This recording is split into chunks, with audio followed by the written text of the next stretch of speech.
Sweet Home Chicago. Cubs. Indians. This is the week. This is the Bennington Show. I'm Ron Bennington. There's Gail Bennington. Yo. And I am Ron Bennington. I plan on watching every single pitch of the World Series. I'm not going to miss it. Because it sounds like everyone's doing this. The thing is, I just want a good World Series. But I'm stuck with Chicago's own Chris Stanley. Mm-hmm. He's wearing the hat. He's acting like it's sweet. He brought a broom to work today. And I go, what's that for? He goes, we're sweeping the Indians. You guys don't feel it? Sweep. No, I don't feel it. I'm going to watch it take place. I feel like I'm on the precipice of history when my fucking Cubbies go all the way. I understand what you're saying, but why not just enjoy it for what it is? Why try to be a modern-day Nostradamus? Here's the thing. Isn't this the best position that you can be in? Is that you don't have a stake in it. You're like, either way, this could be an entertaining World Series. Yeah, but I'm not a North Sider. You know what I mean? I imagine it's very different if you're a North Sider today. North Side, what up? But he's not a North Sider. But of Astoria. But don't you think that the people of Cleveland are just as pumped, just as rocking? No way. They're not Cubs fans. They're garbage Indian fans. I know they're not Cubs fans. Cubs fans are the best fans. We, Cub Nation, we're the ones who care about baseball. Indian, they're LeBron fans. That's what they have. That's what they care about. Well, you had Michael Jordan.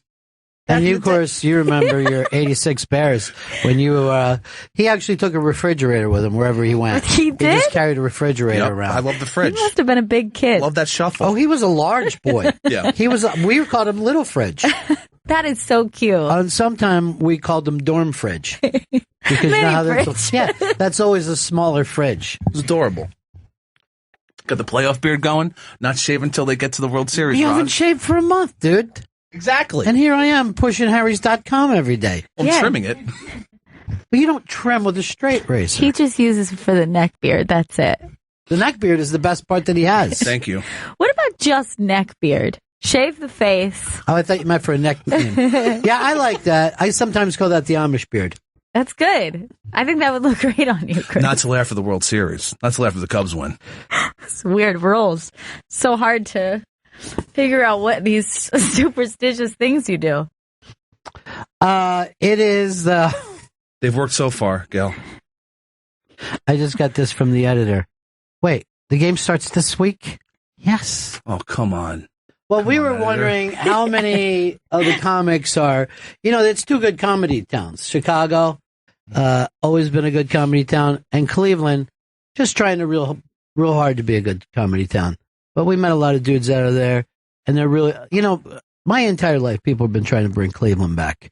But I thought we would do this. Depending on who wins each game, the following day we either play a Cleveland or, to be honest, Northern Ohio song or a Chicagoland song. I think that's perfect. Now, we started off with just an odd jam because Vito was too busy to find a definitive song. But, that's a music town. Yes. But some great people have come out of Ohio as well. Yeah. If this is my chance to play Donnie Iris, I will be the happiest fucking person ever. Also, your Devo boys. Yeah, that's true. Who else is like... Chrissy Hine is that era. Yeah. And, probably the greatest Cleveland song got done by an Englishman. So we'll have plenty to play. Oh, yeah. Well, it's a wealth. But the way Chris is saying, we won't play a single. Nope. Get ready to play a lot of Chicago rock, Ron. Do me a favor. Yeah. Put the broom down. No. Stop sweeping. It's my good luck charm, along with the beard and the hat. Like, I have a lot of stuff going right now, If you're such a longtime Chicago a fan, why does that hat still have the price tag on it? Because are you taking it back? I like to show it off. I like to show off people how much money I make. That doesn't make sense. It doesn't make any sense. No one is jealous of someone wearing a baseball cap. I've seen hats with price tags like, wow, that guy's doing really well. I've never once thought there's someone in a baseball cap, he's a baller. I've never had that thought. You never like a nice, crisp, fitted hat? I get it, but it's not that it's expensive. But to see the tag still on it, like There's two tags on it. anytime you see something, you assume that person has purchased it. Do you really need the tag? Like, otherwise you would have thought they would have made it at home? I don't know. Maybe it was a gift. I don't know. But people know I bought this thing. Is Nick at Night over there? Yes, he's in. I know we have a guest rolling in a couple moments. Is she in the building, or am I going to make another announcement that doesn't make sense? I'm gonna text to make sure. Yeah, because I'll never believe anything anymore. Have Nick quickly run over to the mic. Quickly is the word I'm looking for. Oh, Nick at Night. Nick at Night, there he is. Nick, are you enjoying yourself here? I'm loving it. It's been great. Why did I get a 3.5-page letter from Jeffrey Gurian telling me that you ignored him the other day? I really didn't ignore him. I just didn't know he was here. Do you know how upset he was about this? I bet, and I apologized to him multiple times, but he wasn't. What exactly did he say to you when you didn't offer him a hot beverage? Well, he didn't ask for a hot beverage. He asked for a water, so I got him the water, and I came back downstairs, and I was getting the plug for Tom Rhodes. He's like, "Do you want my plug?" And I'm like, I looked at him. He's like, "I'm Jeffrey Gurian." I'm like, "Oh, I'm so sorry, Mr. Gurian. Like, let me know what you need." First of all, he didn't need a plug. It was Tom Rhodes' time in the world. He was just staying at his house. I want you to, and I heard he asked for your name.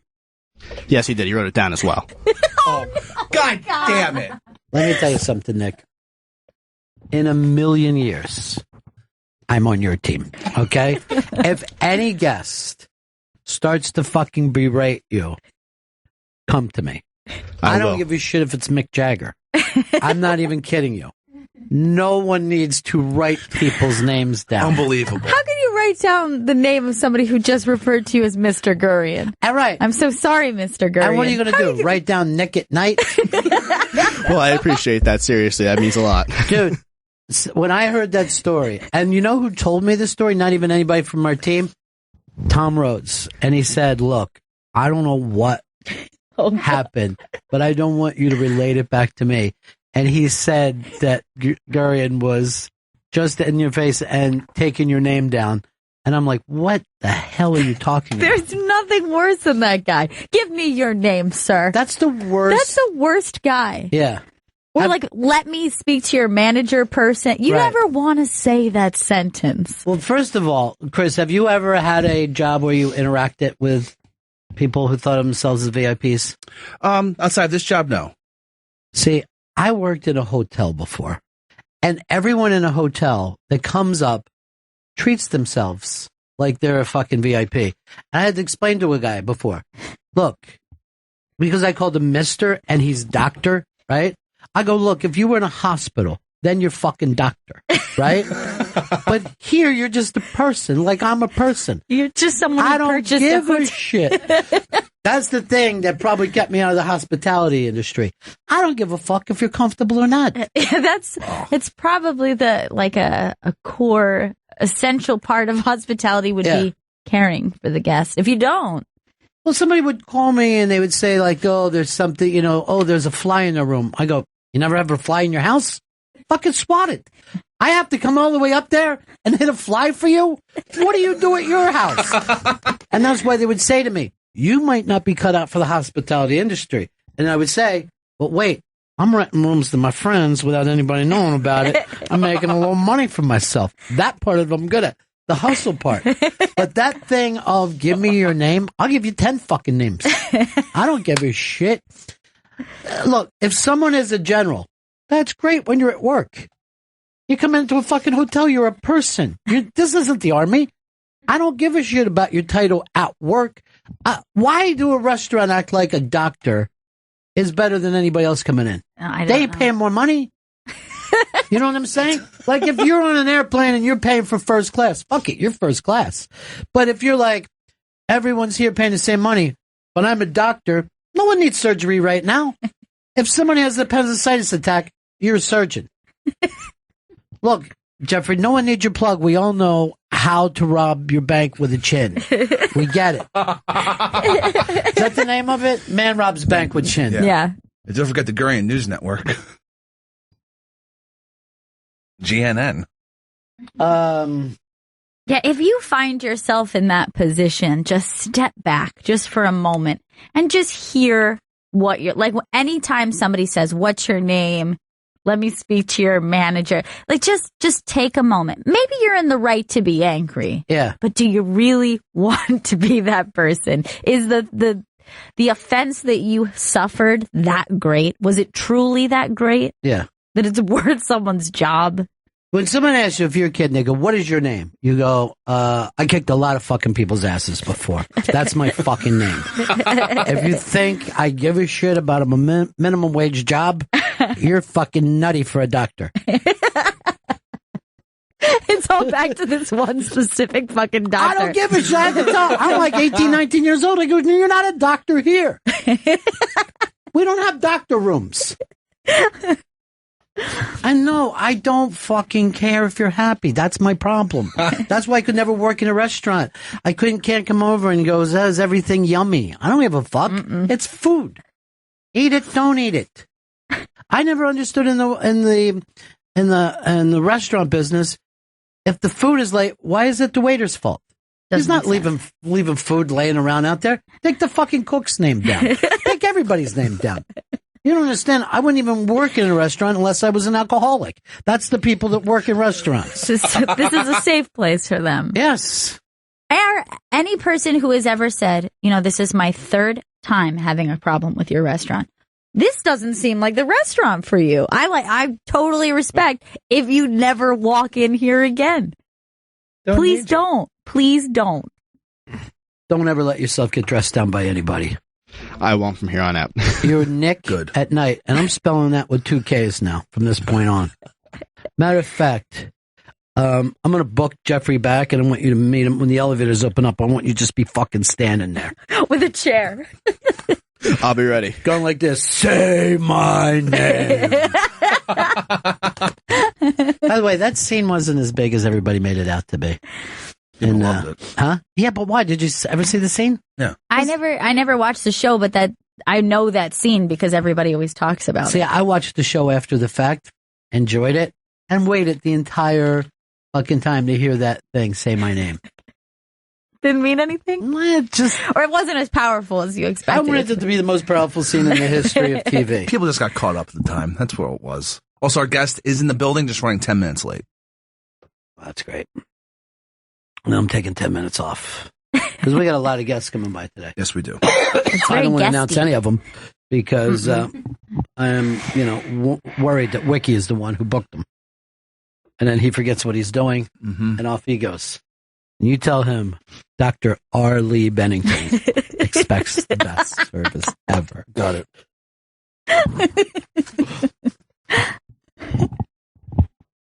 Somebody says to you, what's your name? You just say, my name is Paul, and that's between y'all. My name's Bennett, and I'm not in it. Okay, Bennett. Well, we'll see. We'll see once I write a strong letter to the place. Like, I got to get you to start standing up for yourself. Yeah, I've been told that before. Really? By who? A couple people, but it's okay. I've been learning more and more. I've been growing stronger, so I'll take that as a good thing. Maybe he should carry like a gun, just flash it at people, make them respect him. That's my fucking name right there, bro. How's that sound? See that shit? First, I'm going to fucking kneecap your ass so you understand what real pain is. You'll pray for death. My name's Pistol Whip. That's not an ow! Why are you just hitting me with a gun instead of pulling the trigger?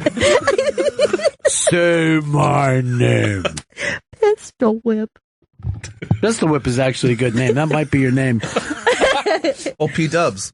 I'm just worried that some of the Cleveland Indians are going to take that broom and shove it up your ass. Hey, That's guess what? I'm concerned. Impossible. Lester's going tonight. It's fucking going down, dude. It's fucking one. We've already got the first one underneath the fucking belts. See? That's that kind of confidence, you know? Why? Yeah, but the whole thing about the Cubs is they're not supposed to be the overconfident bullies. It's our time to be that. It's our time to shove it in the Indians' faces. What are you, the Goonies? That's racist, by the way. Yeah, that is true. I'm not even comfortable with the name Indians because it reminds me of Redskins, like in Washington. Thank you. Bunch of racists out there. We said you were the racist. He doesn't follow. This is Chicago's time. Chicago, the toddling town, the windy city. City with the big shoulders. Yeah. My kind of town, Chicago is. chicken in the car, and the car won't go. Chicago. Windy City. City with a lot of nicknames. My city, man. My city, man. You can't let somebody else rip, can you? No. You gotta just keep it in there. Like, let me fuck up the timing. Let me see if I can't fuck up the timing. No wonder you're on the Shizer list. Again? I gotta get off there one day. How did you get on originally? I think because I didn't show up to the show. And Deserved. Just then a few more times.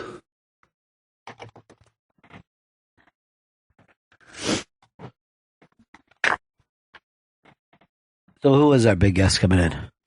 Miss Mary Steenburgen.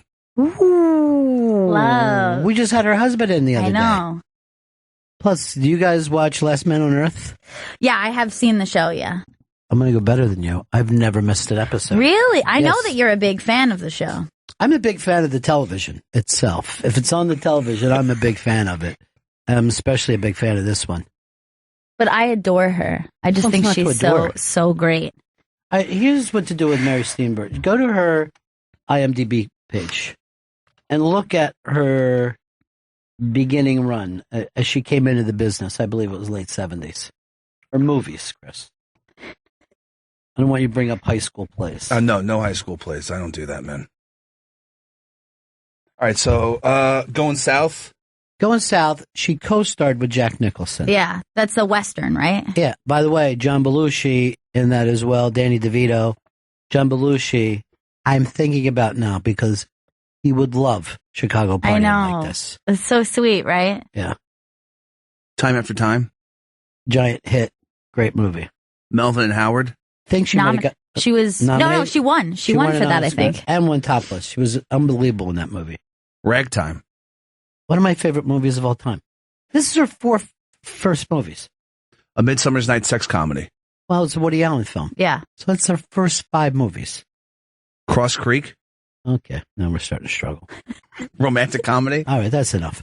But see, the thing is, when she came in, her first 5, she rips off right off the bat. Yeah. Unbelievable. Excellent. I loved her in Parenthood too. That was like Loved her in Parenthood. She's so Love her in everything. What's Eating Gilbert Grape? She plays his like lover. She's having like an Yeah. affair with him. She's so good. She's great in everything. Yeah. So she's great in everything. Her husband's great in everything. They're both great in everything. Yeah. Life is good. Yeah, this Last Man on Earth, I get a big kick out of it. It's a very silly. The first time I watched it, I was over at your place because I hadn't watched it before. It's a very silly, fun show. Well, if you come over to my place, you're going to be watching some TV. Yeah, like That's my you like TV. That's your thing. I like TV. Sometimes I just turn the TV down and I rock.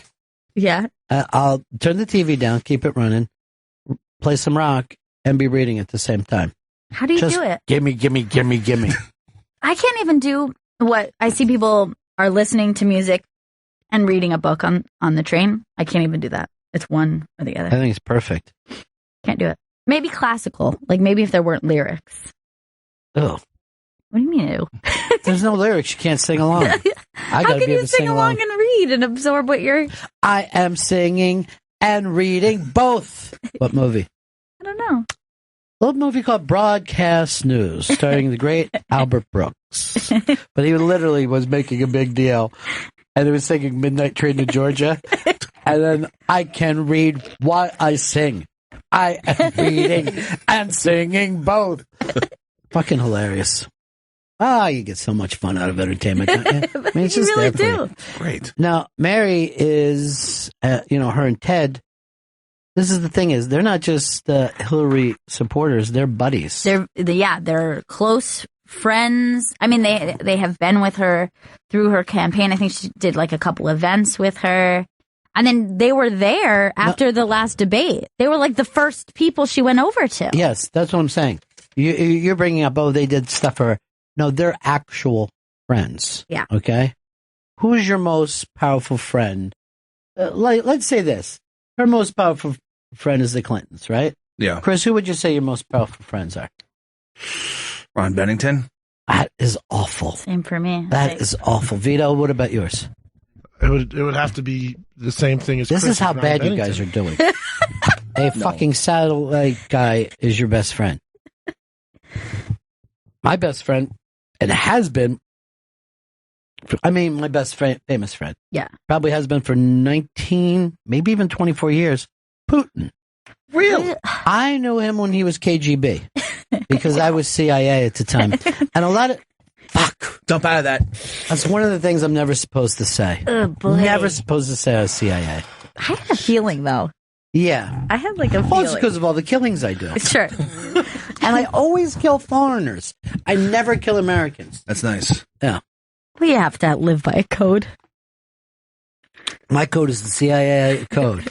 And it's, I state your name, promise that I have a license to kill, but only outside of the country. I like that you still have to do it in kindergartner cadence, though. There's no way you can do a pledge and not sound like a kindergarten person. A kid in my neighborhood, I don't know, I guess it was a speech impediment or just dumb as fuck. But he used to say instead of kindergarten, Heaney Harden. He said Heaney Harden. And in my mind, I don't think he mispronounced both, most words. So this motherfucker, we would say all the time, like, where are you going tomorrow? Heaney Harden. We fucking crack up. He came back from the first day of Heaney Harden. Bum the fuck out. Because they jump on you if you can't pronounce words when you're a little kid. They don't like it. That's the biggest thing with them. Can you pronounce all the words, even before you get around to spelling? Heaney Harden. I mean, you're not even coming close. I mean, that's not even close. No. Just try, kid. Most of the time, kids are just making like they hear the sound, they're like, "I got it," and then they just like jumble a bunch of consonants together. Yeah. You're like, that's probably it. It kind of sounds like what I heard. I remember, like I told you, we used to have like a lot of Sandlot games, and him and his neighbor. I had a lot of kids in my neighborhood. Him and his neighbor Bernie, they were best buddies, right? And they were the type of guys, they would have their arm around each other when they're walking down the street when they're like 5. It was fucking hilarious. So we're picking up to play this fucking game. We got to pick up baseball game, and they go, "We want to both be on the same side. We're best buddies." And everyone's like, "You pussies! You word that's no longer used. Do you also want to kiss each other?" I mean, everybody fucking rode those two pricks For having friendship. because their friendship made so. I'm like, we didn't even know what gay meant, really. You know what I mean? But that fucking thing of being a sissy right off the bat, people were on their shit. And I go, you think that's bad? Ask him what grade he's going into. It's fucking Heaney Harden. So don't bring up that shit around Mary. No, I won't. I won't bring up the I Heaney want her Harden like thing. me. Last Man on Earth. I don't know how you're not watching it. They found a... none of you guys watch it? Yeah, I watched the first season. Yeah, I've seen it. Well, now we're in the second season. I know. I fell off. You got to watch all the shows all the time. Yeah, It's hard. I feel the pressure. Yeah, it's out there. Chris is the one who told me I don't have to watch Narcos. It came as such a relief. Don't watch that bad TV show. I actually had to rewatch Westworld last night because I thought that I had watched the whole thing, but then Vito said something to me that I was like, what? And then I had to rewatch and realize I fell asleep for like a solid 15 minutes in the middle of it. So just because I woke up and saw the end, I thought I saw the whole thing. It was a pretty important part that I missed. I missed the whole jail thing. Like that whole thing, I have no memory of. You got to watch it. It's like I watched it all, and I don't know where we're going. It's fucking complicated now. Dr. Steinhold is here. Hi, Bob. Mind if I call you Bob instead of Doctor? That sounds so stupid. I'm Dr. Epstein. Okay, then I'm radio host Bennington. How's that sound? I'll fucking drag that around for no apparent reason. Shouldn't mean anything to you, but I'm going to make it. Because I earned it. You earned it. You didn't earn it from me. I'm not going to call somebody professor.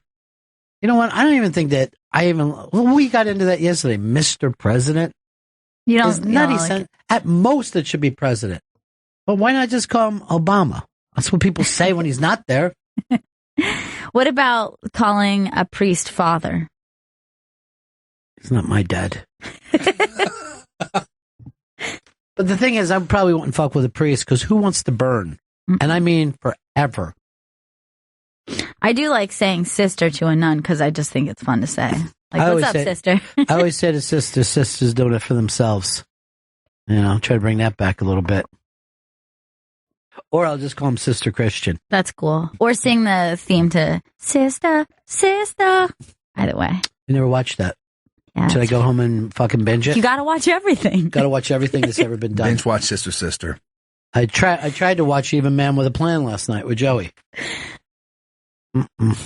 No. I don't know. It seems like we're past the point that a stay-at-home dad is a funny premise. You know what I mean? We get it. Dads really suck at doing anything for children. Get it? He's not like a mom. No. Awful. The mom is great. He stinks. And the dad is so shitty dumb. It's unbelievable. And he doesn't want to be at the kindergarten. Like, how many times are we going to see this, both with men or like women who are just like overwhelmed? Is like the scene where it's just like the fire alarm's going off and the kid's like, "You forgot my lunch." And it's like everything happening at once. Just blow your hair up. I think that for every time that they do a show that the dad is bad at being a dad, right? They have to show a woman who can't handle being at work. She's just crying. Yeah. She's like, "My boss is mean to me. I don't know what to do. I'm on the rag. I don't feel good. I just want to go home." Dude, that is the greatest fucking name for a show. Just call it On the Rag. And it's just this bitchy woman Great. who never is, Love it. who takes her shit out on everybody else. She's on the rag. Life is a drag when you're on the rag. You just like, they're playing this happy song, but you just see her fucking screaming in people's faces. I'm What's riding. your fucking name? Nick at Night? I'll write it the fuck down. I'm riding the crimson wave, you stupid son of a bitch. The Crimson Wave could be a good name for Chris's band. Yeah. Let's go. I think the best analogy for being on your period, or like what would you call that? An analogy? Simile? I don't know what that is. Yeah, I think Euphemism? yeah, euphemism. There you Like go. there we go. Is Shark Week, because there's blood in the water. I still like My Friend Came to Visit. Or Aunt You're- Flo is in I town. hate Aunt Flo. Least favorite is Aunt Flo. Anytime a woman says Aunt Flo, I'm just like, Yeah. get out. I like what the Muslims do and just say, she moved into the shed for the next 3.5 days. We send her out to the wilderness. She is out of the home. What else tomorrow. Well, I don't know if it's tomorrow, but coming very soon, we will make the announcement when you can get your tickets for the Thanksgiving show. Yeah. I'm so excited for that show. It's going to be so much fun. Are you second act planner for that? Yes, I am. I have come up with some acts. I don't know. Maybe there's even 3 acts in this There's one. 3 acts. I'm leaving. I can't do 3 acts anymore. And I told every casino in Vegas, 2 shows is the most I can do. But that's the night that we all get together and we have fun. And then Hard Rock Johnny serves everyone turkey, mashed potatoes. I don't know what else goes there. Cranberry sauce. Stuffing. Cranberry sauce and stuffing. It's just it's a night of carbs, is what we like to say. The night of carbs. Love carbs. Or a house of carbs. First of all, every human being loves carbs. How could you not? Yeah. It's the fucking best. That's like saying, I love oxygen. I love to breathe it in, let it run through my lungs. I like carbs, but only if they're fat covered. You need the fats for the carbs. So You don't want just like a dry potato. No, nobody wants anything. Well, first of all, it's the fats introduced to the carbs Right, you know come what? together into Nice one. fatty carb. You know what is a great point here? We give carbs a lot of benefit, but it's the fat that gives us flavor. It's the fats that really do it. But it's Carbs without fats is nothing. It's But it's shit. the carbs that make us fat. So it all is a circle of life. This year, for Christmas, me and my Jewish friends are eating Chinese food. Sounds fun. It used to be only the Jews went out on Christmas. Now it seems like every Christian is like, by noon, I got to get out of here. I'm going to the movies still with the Jews. Yeah, get me out. Christmas is not fun past like 11 a.m. Christmas morning. I think we've turned Christmas Eve into Christmas. That's my belief. Which is, there's like a lot of cultures that's really the much bigger. I think that's the way it started. Yeah, I know Italians are like that. In Mexico, like Christmas Eve is the holiday. Christmas Day is just like, you just chill. It's like a Sunday. It's just like a chill Sunday. Just a Sunday. Just a hangover day. Mm-hmm. But it is always good. Well, I don't think there's a drunker 2 weeks than the last 2 weeks of the year. It is a drunk, carb, and fat-filled 2 weeks. Fun. And you get into that when you're drunk, but the hangover is still there. It becomes like an ether high after a while. Yeah, and you're like deeply post-Christmas, so it starts to be like the Christmas decorations start to look really depressing. Uh-huh. Yeah. Oh, yeah. I think the day after Christmas, take that shit down. Chris, what do you have here? Mary Steenburgen is ready to come into the studio. Okay, let's bring her in. Hey, you guys have got to see Last Man on Earth. I haven't missed an episode yet. And by the way, Mary is like a drunk on the show. Let's bring her in. Mary Steenburgen. Super real. Mary, great to see you again. Another hit show. Well, thank you. I love being on it. It's a total joy. Do you know I was nervous the other night when I ran? I thought you were walking off the show when you were heading to Napa. I'm like, no. Well, you never know with this show because people come and go. I mean, Boris Kujo was on the show and started needing an appendectomy, and there are no surgeons left in our post-apocalyptic world of Last Man on Earth. So I did the surgery, and of course he did die. Yeah, he did. It's funny because you go anywhere, but it's a dangerous world because there's no help. There's no one to say, yeah. We have 2 pregnant women and no one to deliver the babies, and I don't think anyone trusts me now. No. The funny thing about Last Man on Earth is it was a very thin thing to make that show work. Like, you just had to hit the runway perfectly or it wasn't going to make it past a couple episodes. Right. And people would hear the idea and judge it, prejudge it, and think, where do you go with that? Right. And of course, the answer is anywhere you want. Right now, yeah. But it had Will Forte, who, well, first of all, he put together the most amazing room of writers, many of whom were former SNL writers, and these young, talented people he's met over the years, and I think he himself is so brave and so creative, and he doesn't really have any boundaries, Will. Right. But he has beautiful taste, and it's strange taste. It's not like anybody else's. I mean, they didn't even have a character for me, and they wanted me on the show. And so I said, well, I can't read anything, right? And they said, no, we don't even know who you are yet. And I said, well, what can I go by? And they said, well, we'll screen the first 2 episodes for you. And 10 minutes into the pilot, I leaned over and told my manager, I'm in. I just want to be a part of this world because it didn't look like any show. We're lit differently from other shows because we don't have electric light a lot of the time. And I mean, everything about it was inventive and creative. And I love that. Will Forte is so uniquely funny, too, because I think he does a thing where no one else could do it. I don't think that there's anyone else in the world who has his specific... Or would bother to do that annoying... He knows what makes him annoying, and that to me is the toughest thing to figure out. Well, he also is a little bit annoying in that same way. Yeah. It's not like that's totally a character.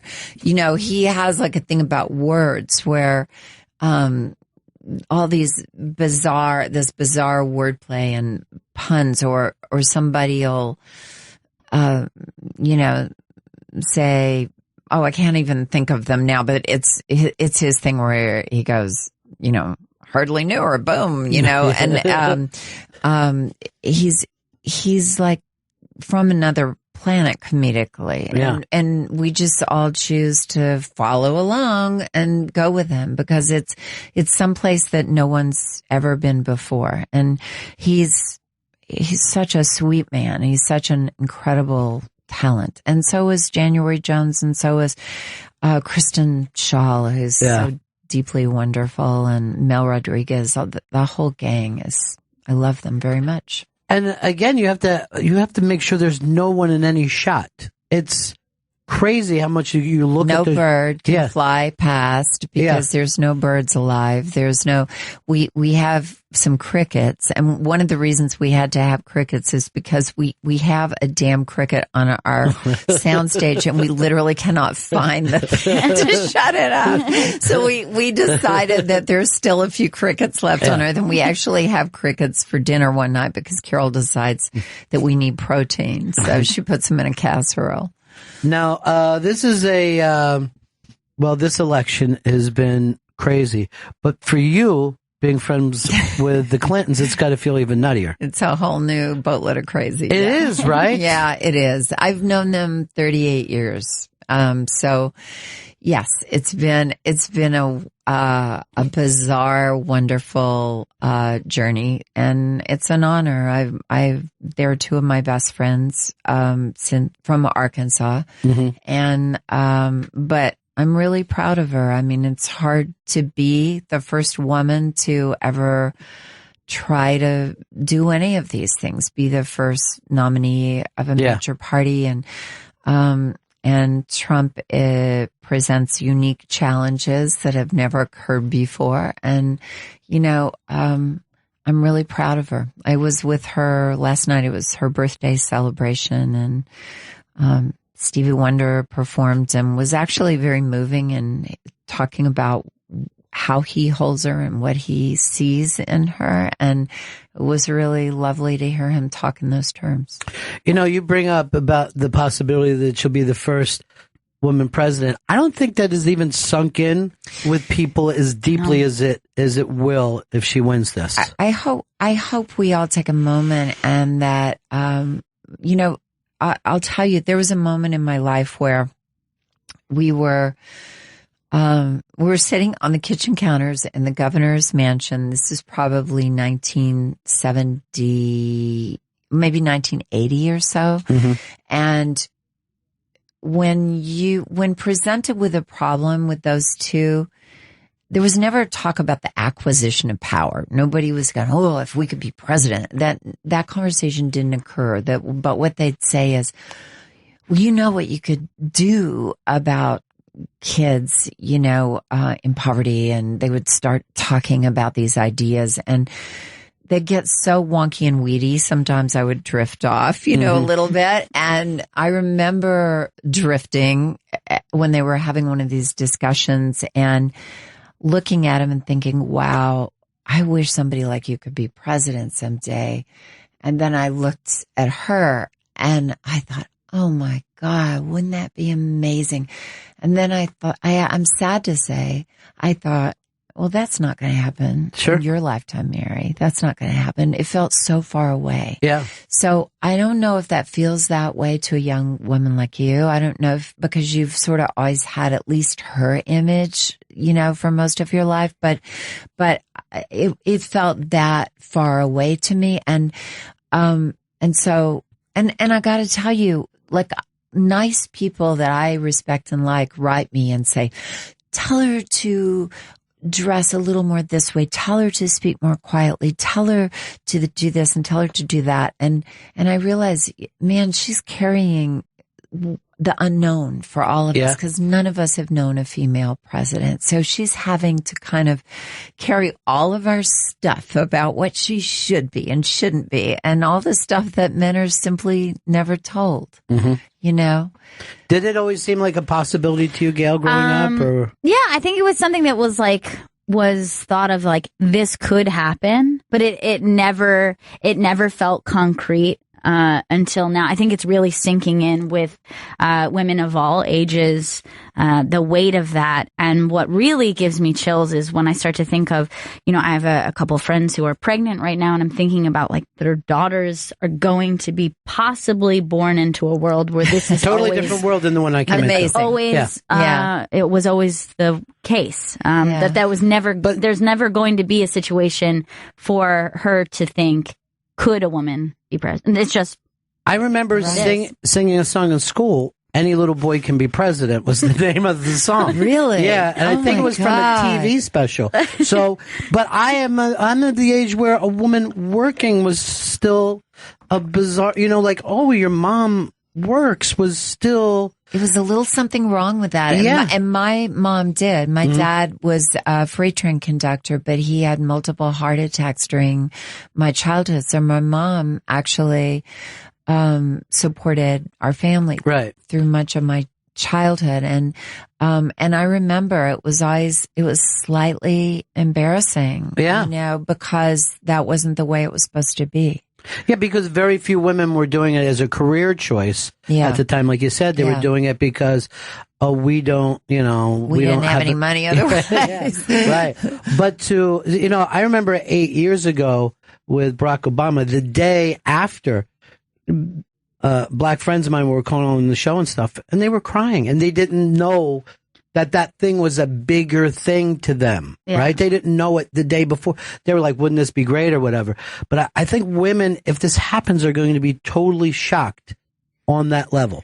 I hope so, because it is something that would be a beautiful thing for young girls to not have to think hard about, to be able to be anything they wanted to be. The game changer. It literally is a game changer. It is. The first time I think it actually struck me was when she had conceded to Barack Obama. Yeah. Because for some reason during that speech, suddenly I felt so overwhelmed. Like I didn't know that we needed this so badly, and how, didn't know that there was going to be a delay, and that hopeful feeling of like, I hope that she'll be back, and I hope that. And see, that's something I think men, you can't get on that level. You just can't understand.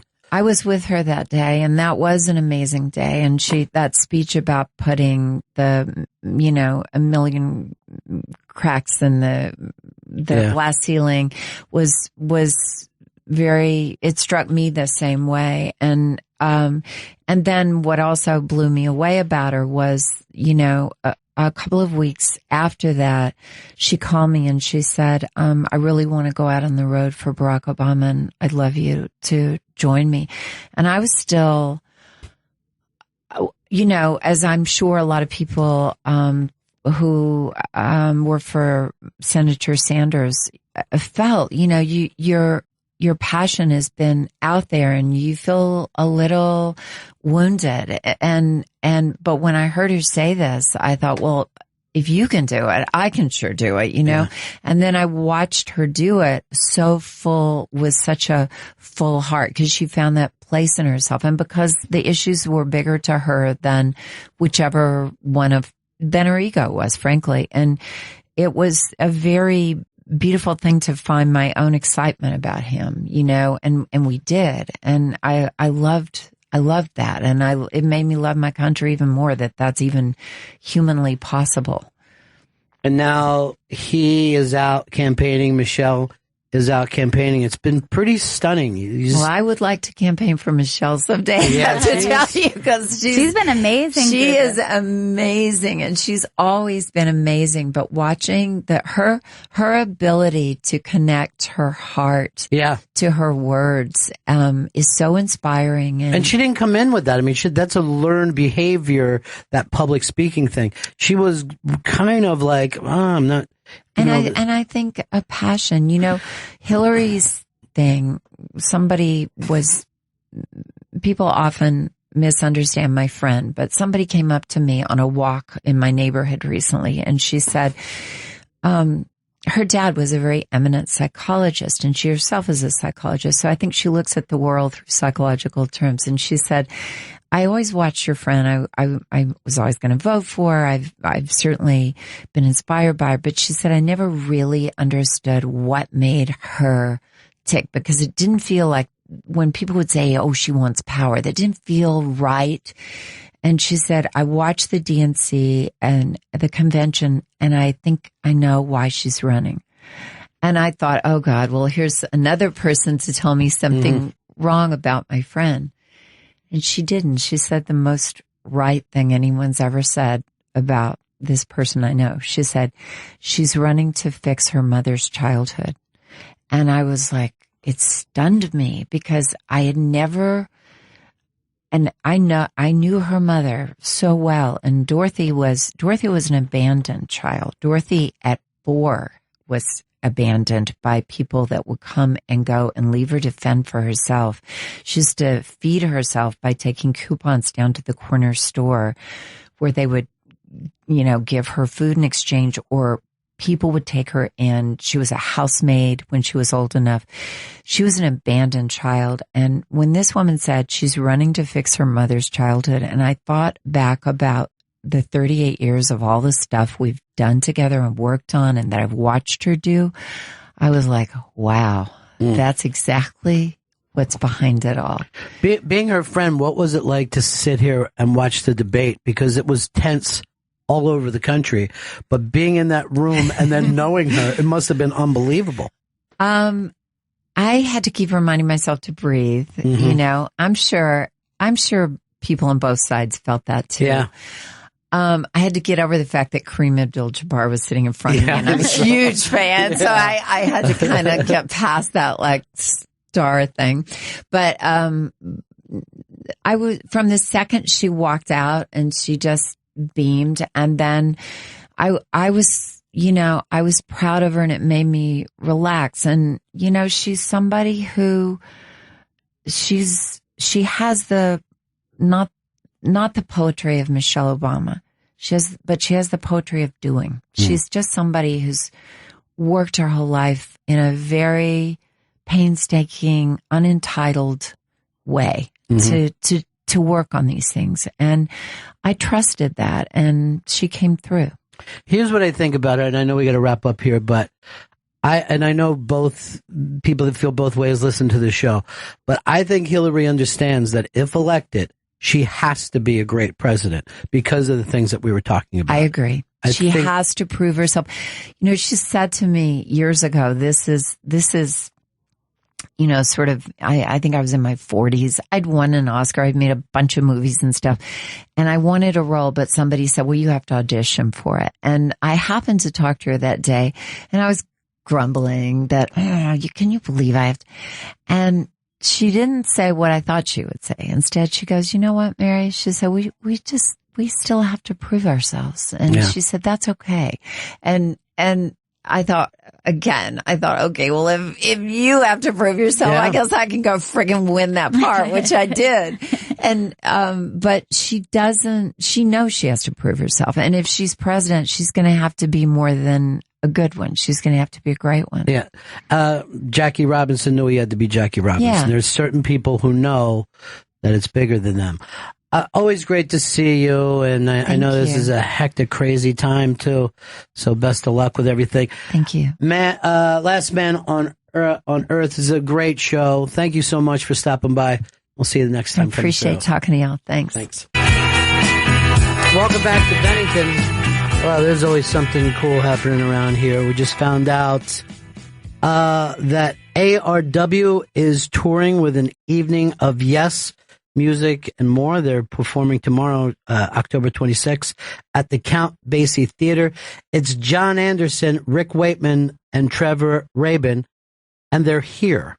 They're outside of our door right now. So this was, a core of one of the great prog rock bands of all time. Yes, John Anderson, Rick Wakeman, and Trevor Rabin. Let's bring them in.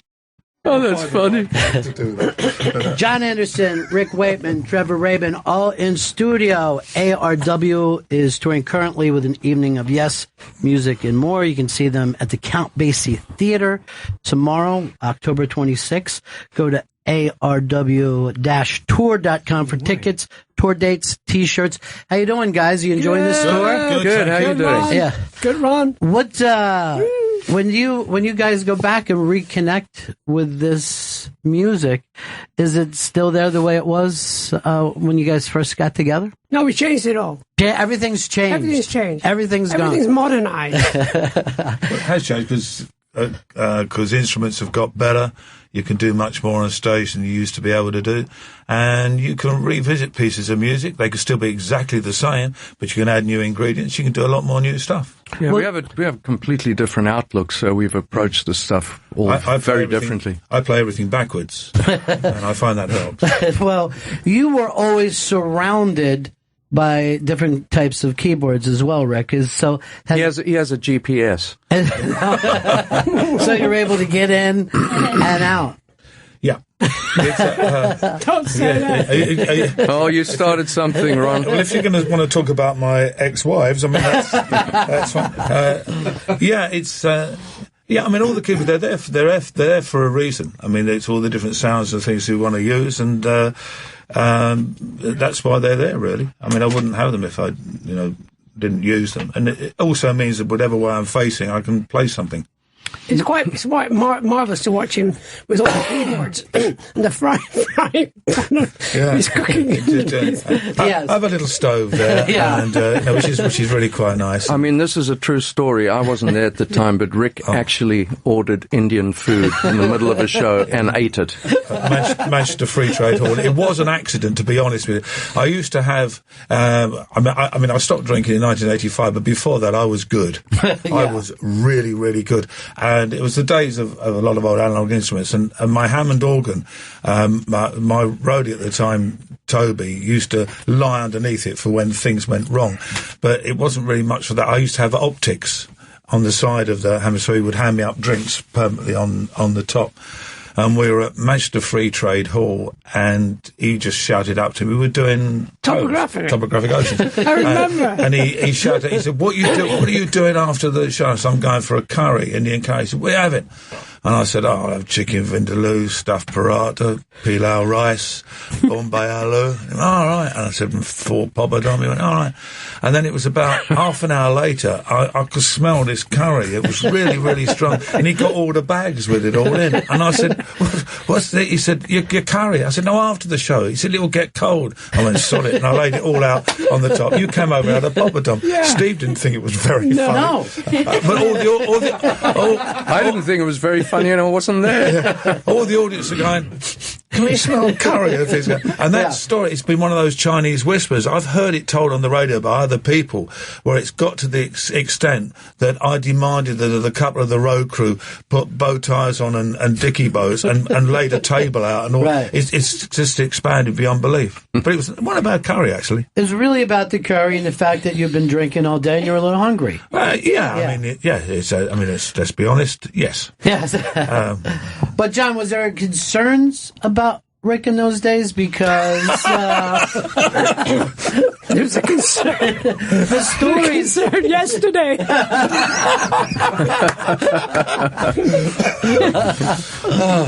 No, we love each other. Yeah. Well, that's the thing, that as the years go by, all these things kind of blend into one, right? It's all the good, the bad happens. It's very concerning. Yeah. You've got to have fun. Yeah. I mean, we take the music very seriously, but the rest is really, you've got to have fun, otherwise you go nuts. Well, but you also have always had an audience that takes the music. Thank God for that. Very seriously. It'd be a real drag if we went on there, there's nobody there.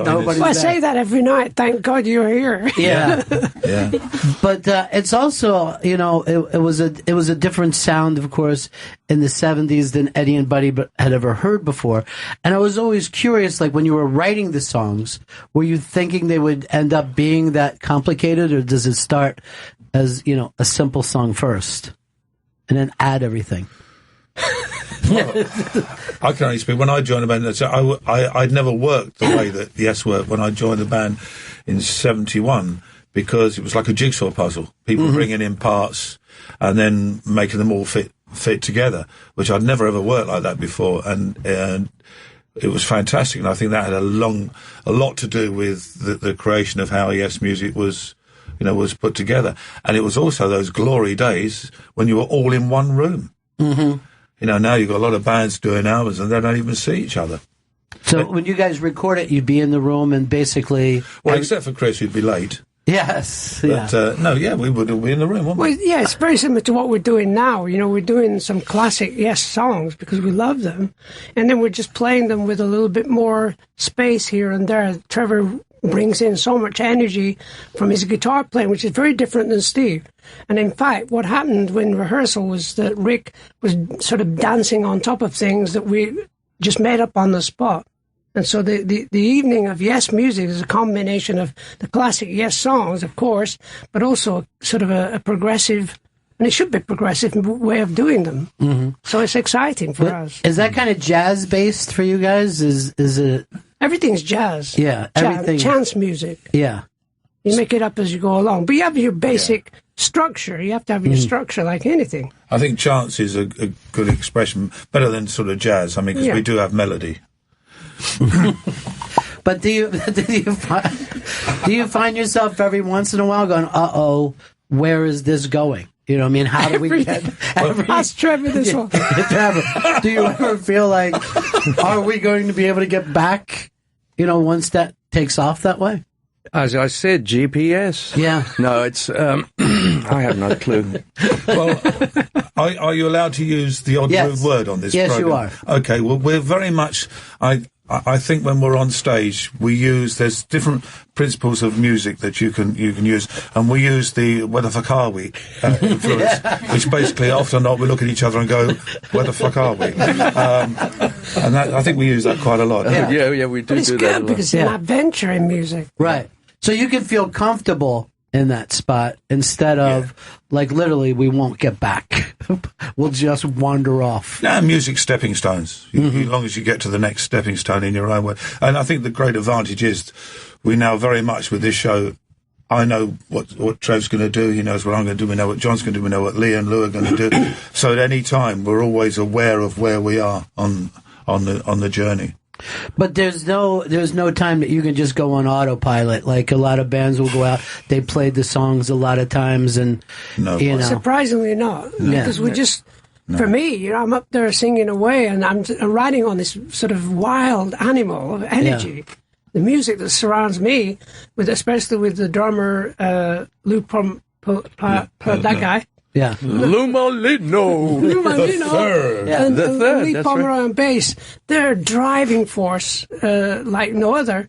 And obviously with Trevor just going crazy, and this guy, Rick, I'm just having a great time up there. And the audience are loving it. So what can we do? But what always amazed me about Yes is at the center of that somewhere is still a pop song. You know what I mean?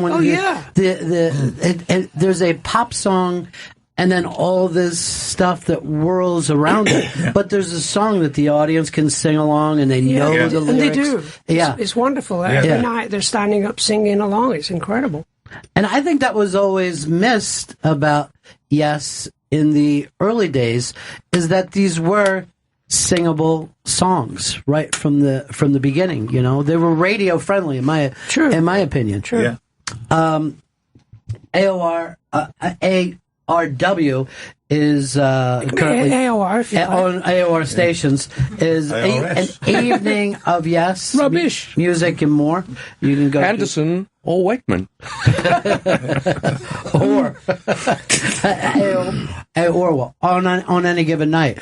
Now, when you guys are going out and doing these songs, are there young people showing up? Is there people of all ages? Yes, mainly our children. Kids come with their parents. Yeah. Right on the front row last night, there were 3 young kids with their, 12, 14 years old with their parents. And they were digging it. Apparently 2 of them were bought as a punishment. No, it's true. You get a lot of young kids. It's surprisingly, because where did they hear the music? But I don't know if you remember. Yes. But there was a girl who we met the other night who said, I heard the Talk album when I was 10 years old, and I've been a fan ever since. And now she's 73. Well, the difference then, too, is a big part of your audience, at least when I used to see you guys in Philadelphia at the Spectrum, a big part of your audience was enjoying psychedelics. And there were many people who just like to drop a tab, sit and spend the night sitting. But I guess you don't do that anymore now that the children. Well, they're still there. They're still in the same seat. In the same seat, yeah. In fact, when they pulled the Spectrum down, there was about 400 people just sort of sitting going, are they coming back on? Well, it is within 10 minutes of the show starting, and I'm sure it's with a lot of shows, there's a certain smell in the auditorium. Yeah, I'm sorry about that. I do like to eat a Mexican before we go on stage. But it's, that's what it was. Oh, you were talking about a big one. Yeah, those kind of burning sock smell. That's Lee. Yeah. But that was always true of your audience. Your audience would love to sit and space out, whether they saw the shows or obviously at home listening. Because I grew up when you would get together with your friends and listen to the album, flip the album. The good old days. Yeah, those were... They're coming back, Yeah. Certainly in the UK. Mm-hmm. That's now really big amongst... I mean, I know from my oldest kids and my grandkids, kids do that now. They'll meet round. I say they're all adults, but they will meet and they will play albums. They will listen. It's going back to that. Hey, have you heard this? Have you listened to this? Well, it was always a single piece of music to me. You know what I mean? I would never just think it's a single to listen to from any of that age. Now, what about you guys growing up? Was there what kind of music were you guys listening to? Well, I haven't grown up. Yeah, it's still there. I'm not going to grow up. No, it's not going to happen. Music? What were you listening to? Of course, I was listening to Fred Astaire. I used to like him. He only danced. But you guys were in London at a time of so many bands too. That's right. There was so much. It was a fantastic. Everybody was in a band. Mm-hmm. I mean, I listened when I was very young. In the 50s, I used to listen to Skiffle was huge in England, which was to a great extent the forerunner of rock and roll for us Brits in the mid 50s. There was a guy called Lonnie Donegan who was fantastic, and he had a skiffle band, and anybody could form a skiffle band. Nobody had any money, but as long as one person had a guitar or a banjo, you had a band because somebody would have the washboard. And you that was me. You did I had a washboard, 9 years old. Oh, you did? And you used to make what was called a tea chest bass, which was an old tea chest, and you put a big piece of wood and tie some string down, so it just went boom, boom, but no particular notes. And so you could have a band.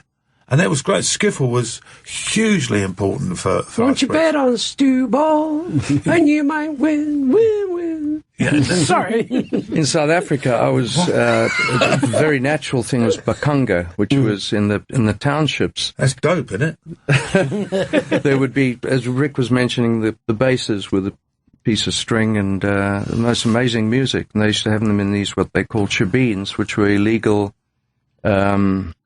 bars, basically. And I used to sneak in there and listen to them. But I was my whole family.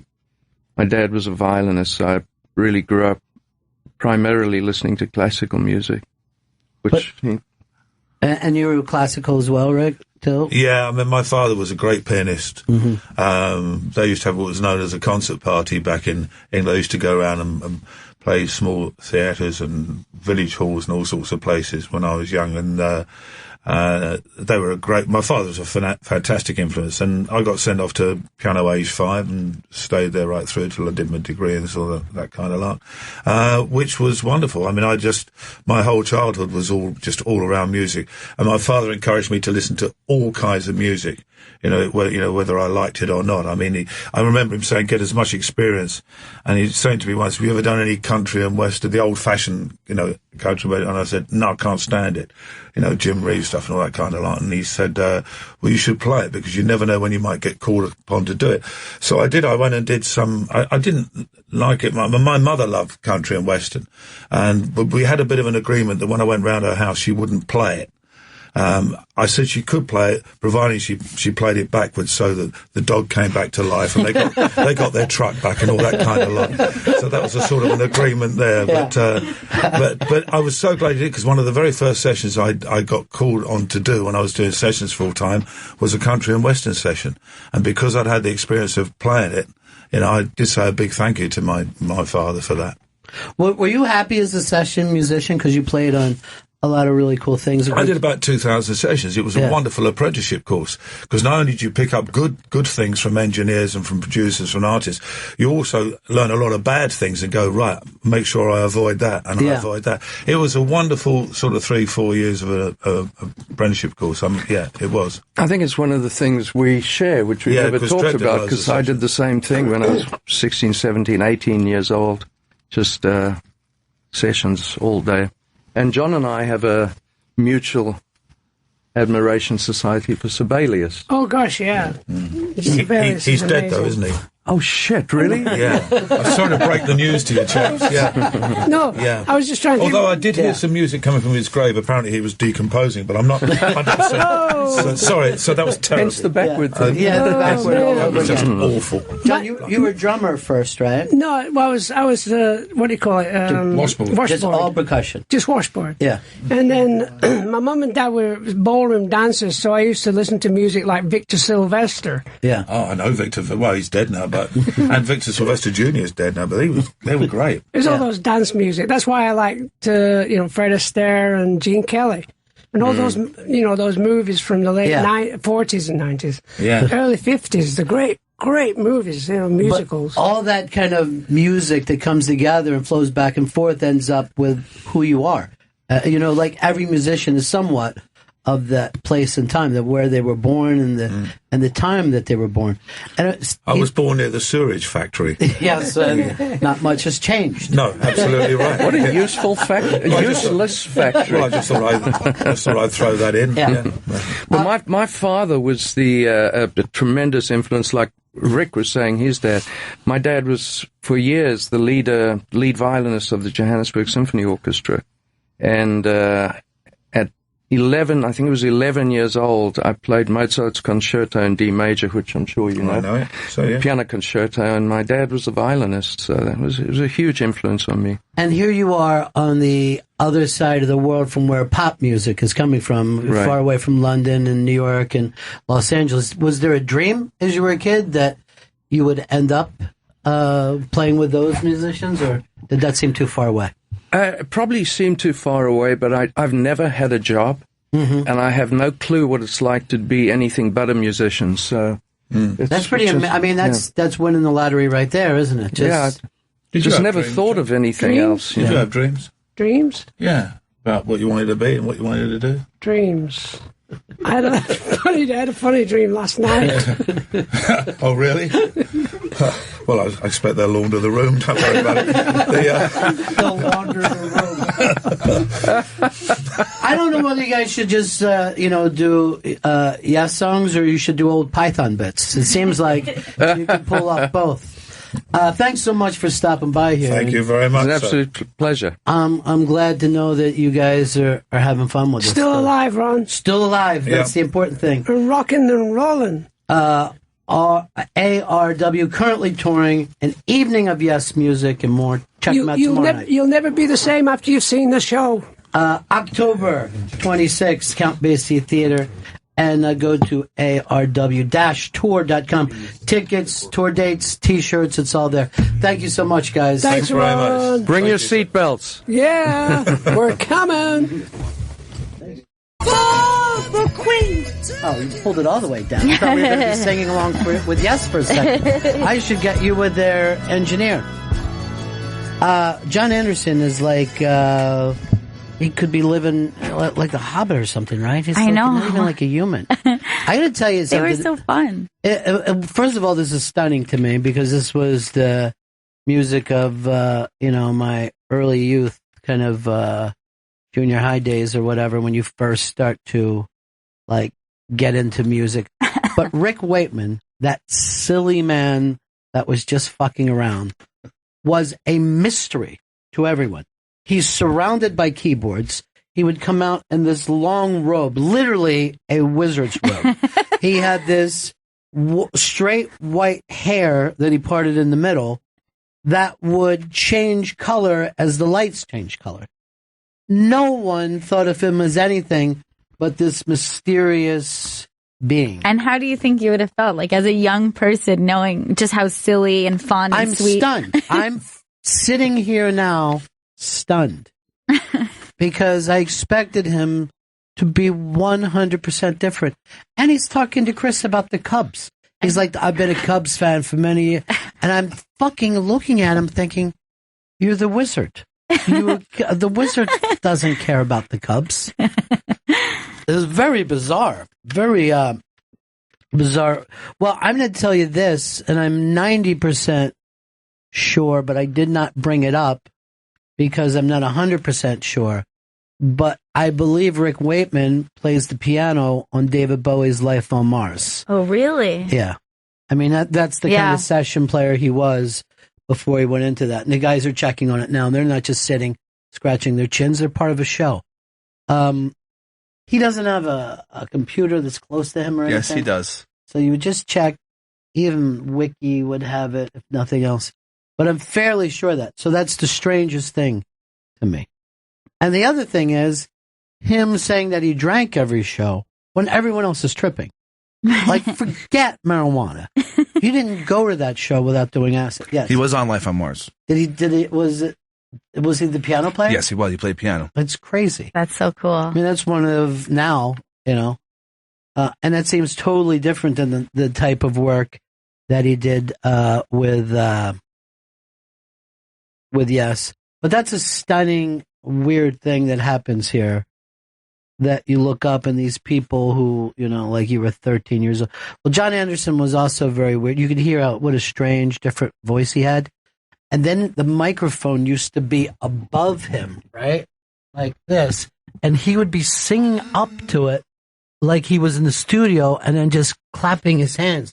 And it was just the strangest, weird thing. And they were like the first band that would sell out multiple nights at Madison Square Garden. You know what I mean? Just night after night, which doesn't sound like anything then, but that was still, a hockey rink in those days. People weren't thinking of it. It took like the early part of the 70s where people went, okay, so this is a concert venue. Right, exactly. The rock tours and big rock shows. And lights and, they're just... Yeah. Literally, people would go, you go to the show, they have lasers. People would show up just because you could get high and see lasers. But it's crazy to think it was not yet that industry, which is just like what music that was the very start. Yeah. That was the very start that they didn't go, oh, we're coming to America for 8 shows. They'd be like, we're coming to America for, 94 shows. And it would be big. And there started to be like groupies were like an actual thing. Here's Garrett. Garrett, what's up? Hi, Ron. Just so you know, Rick used to have a show called Face to Face, and you can find them on YouTube. He might be one of the funniest interviewers, second to you. He's funny as shit. And there's one in particular with him with Brian May of Queen, and the other one with Tony Iommi of Black Sabbath. I had never laughed so hard in my life. You need to check it out. Waitman was very good friends with Black Sabbath, down to the point where there were rumors that he would join Black Sabbath. And I think it was Ozzy who said, we can't bring, if we're going for metal, this is going to be in a whole different, him playing all that stuff. I remember he had done an album, maybe he had left Yes for a while, called Journey to the Center of the Earth. And this kind of where people's heads were at the time. See if you can find that album cover, Chris. But I had friends who loved it, and I'd be like, it's a little too far gone for me. I got to be able to sing along. You know what I mean? I just can't totally zone out.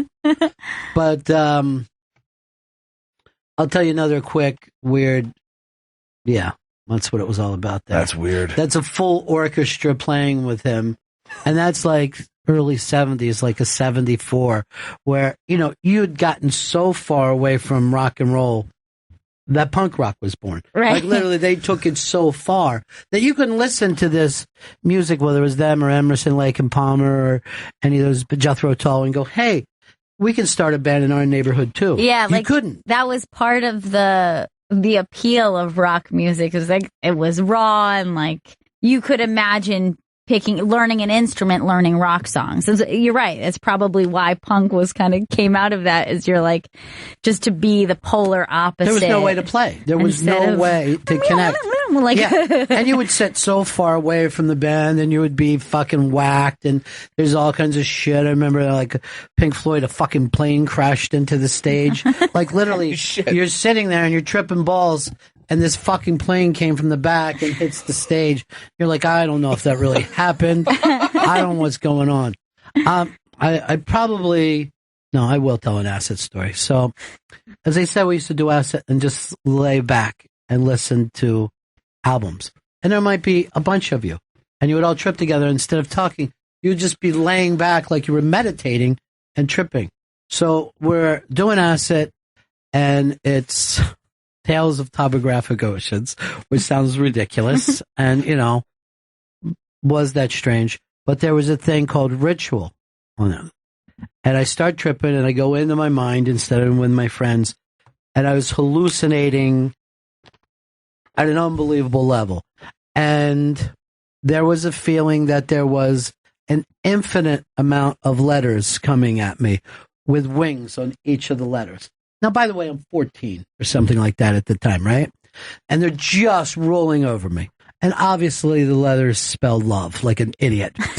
But it's just, and I'm literally captured, seeing from my toes, feeling love, feeling at one with whatever the Christ energy of. It's unbelievable. And I spent a lot of time thinking about that.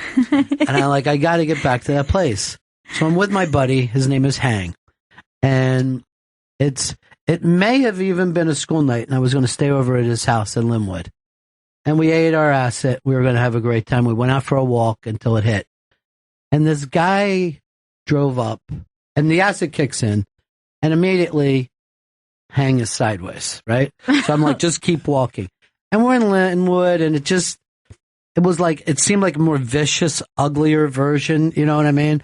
Like maybe we had stepped through a bad portal. I don't know. We discussed that a little bit. You were in the upside down, basically. Was it the neighborhood of his that he lived in, or did something terrible happen?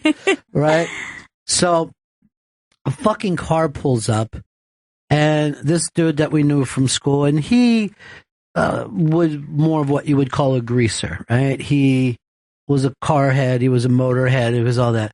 So he pulls up, and he has these long sideburns, and his hair is really pulled back and greased, right? But it's long. It's greased and it's long, and he has sideburns.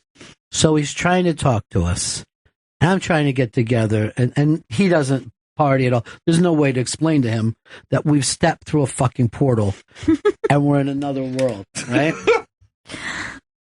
Long story short, while I'm discussing this with him, fucking Hangs just started yell, "Fuck you, man! Fuck you, you Planet of the Apes motherfucker!" And I looked at him, and this fucking dude did look like a Planet of the Apes mask. And he's like, "What? Where the fuck is this?" He's yelling back. And I'm like, fucking looking at Hang. I'm like, easy on the monkeys, dude. Let's just fucking get out of this. But he isn't fucking letting go of it, And he's like, "I know what the fuck you motherfuckers do." And he's just fucking screaming. The guy's like pulling his car up because it looks like Hang's, but 2 feet, and then yelling back and then pulling up. I go, "We got to get back to your fucking house. We're going to fucking put on an album. We're going to say love in letters coming at us infinitely, and it's going to have wings on it. We're going to fucking do this. Trust me. I've done it before." And so we get back to his fucking house. This is still daylight. We're fucking walking around in daylight. And all I wanted to be is tomorrow and get out. No one has ever invented my idea that there would be a new pill called homesickness that you could eat and come back from any trip immediately. Oh, I love that. Amazing. I've been working on it now for decades. I've gotten nowhere. So far, all I've come up with is peanut butter with a sugar cube stuck in the middle of it. Sounds good. It's delicious, but it doesn't help you when you're tripping. Shit. So we get back to his house. I'm fucking chilling him. I'm going, "Look, trust me. I've done this before. We're going to put on rituals. We're going to lean back. And not only is everything going to be all right, it's going to be better than ever. I just did this a couple weeks ago. I know where I'm going." We put it on. Fucking a nice lighting, and we each lean back in different directions. The music is starting. I'm just like, it's happening, but I don't feel like it's the same as it was before. But I'm trying to get there. I'm like, no letters. Okay. There's no winged letters the way we want. But at least we're inside. We're back. Is that a letter? No letter. All right. Feel the melody. Right about this time, I just hear as loud as I've ever heard in my life. Rip! He fucking tears the fucking needle right across the album and screams at me, "That ain't on the album, man. They've switched out the fucking albums." And I just look at him, and I don't even have another fucking dude with me, right? And I'm like, this is going to be a long fucking weird night. And I am not kidding you. I had to convince him. The apes haven't come in here and switched out the albums.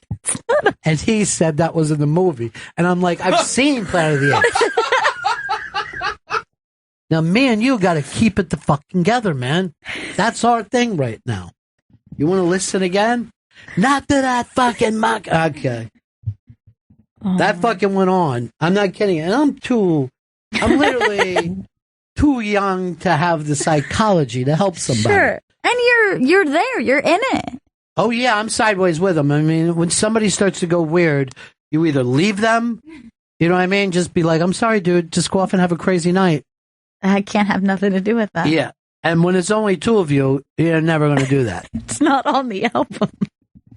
Oh, man, that fucking night was like, I remember we even tried to like walk somewhere. We got as far as a Dairy Queen. We were like, maybe an ice cream will do it for us. And fucking people's faces were just like I could see every bead of sweat on their ugly fucking lower Chichester faces. Their fucking heads are just moving back and forth. And then like I wasn't saying anything, and he was just standing there, and I was like looking at people like, I don't know what's up with my friend. You know what I mean? But I came off weird trying to like, I was thinking maybe if I could make a friend and the fucking DQ line. Oh, Mary Steenbergen just wrote something nice. Thank you so much. Loved it too. Oh, that's nice. I hope she got to meet the boys from Yes. I think they would really get along. Oh, yeah. I mean, they're a hoot. They're great. Liz sets fire when I said that's when groupies were kind of boring. She wrote to me, they're not groupies, Ron. They're Band-Aids. They're Band-Aids. They love a piece of music. Not that any of the girls have to come in for this, but the Thanksgiving show is coming down. We're going to make an announcement this week. Yes, it's happening. We're going to make the announcement this week. We're not going to say what day it's happening. Don't do it.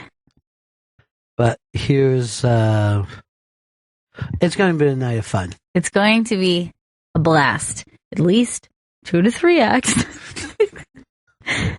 By acts, she just means breaks, and then we go into the next one. That reminds me, I want to talk to the leads about something too. Okay. I think, I don't want to say it on the air. Okay. But you know what I'm thinking, right? Kind of. Write it down. I have a pen right here. And I will not. These aren't our fucking pens, man. Holy shit. They switched them out. They switched out the How pens. do you fucking explain to someone, no one came in here and switched out all the music? I'm like, what would they switch it to? Just different music? Mm-hmm. Like this type, so it's easy. You know what I mean? Yep. Like just to step into the fire. Yeah, I think that'd be cool. Fucking, broskies.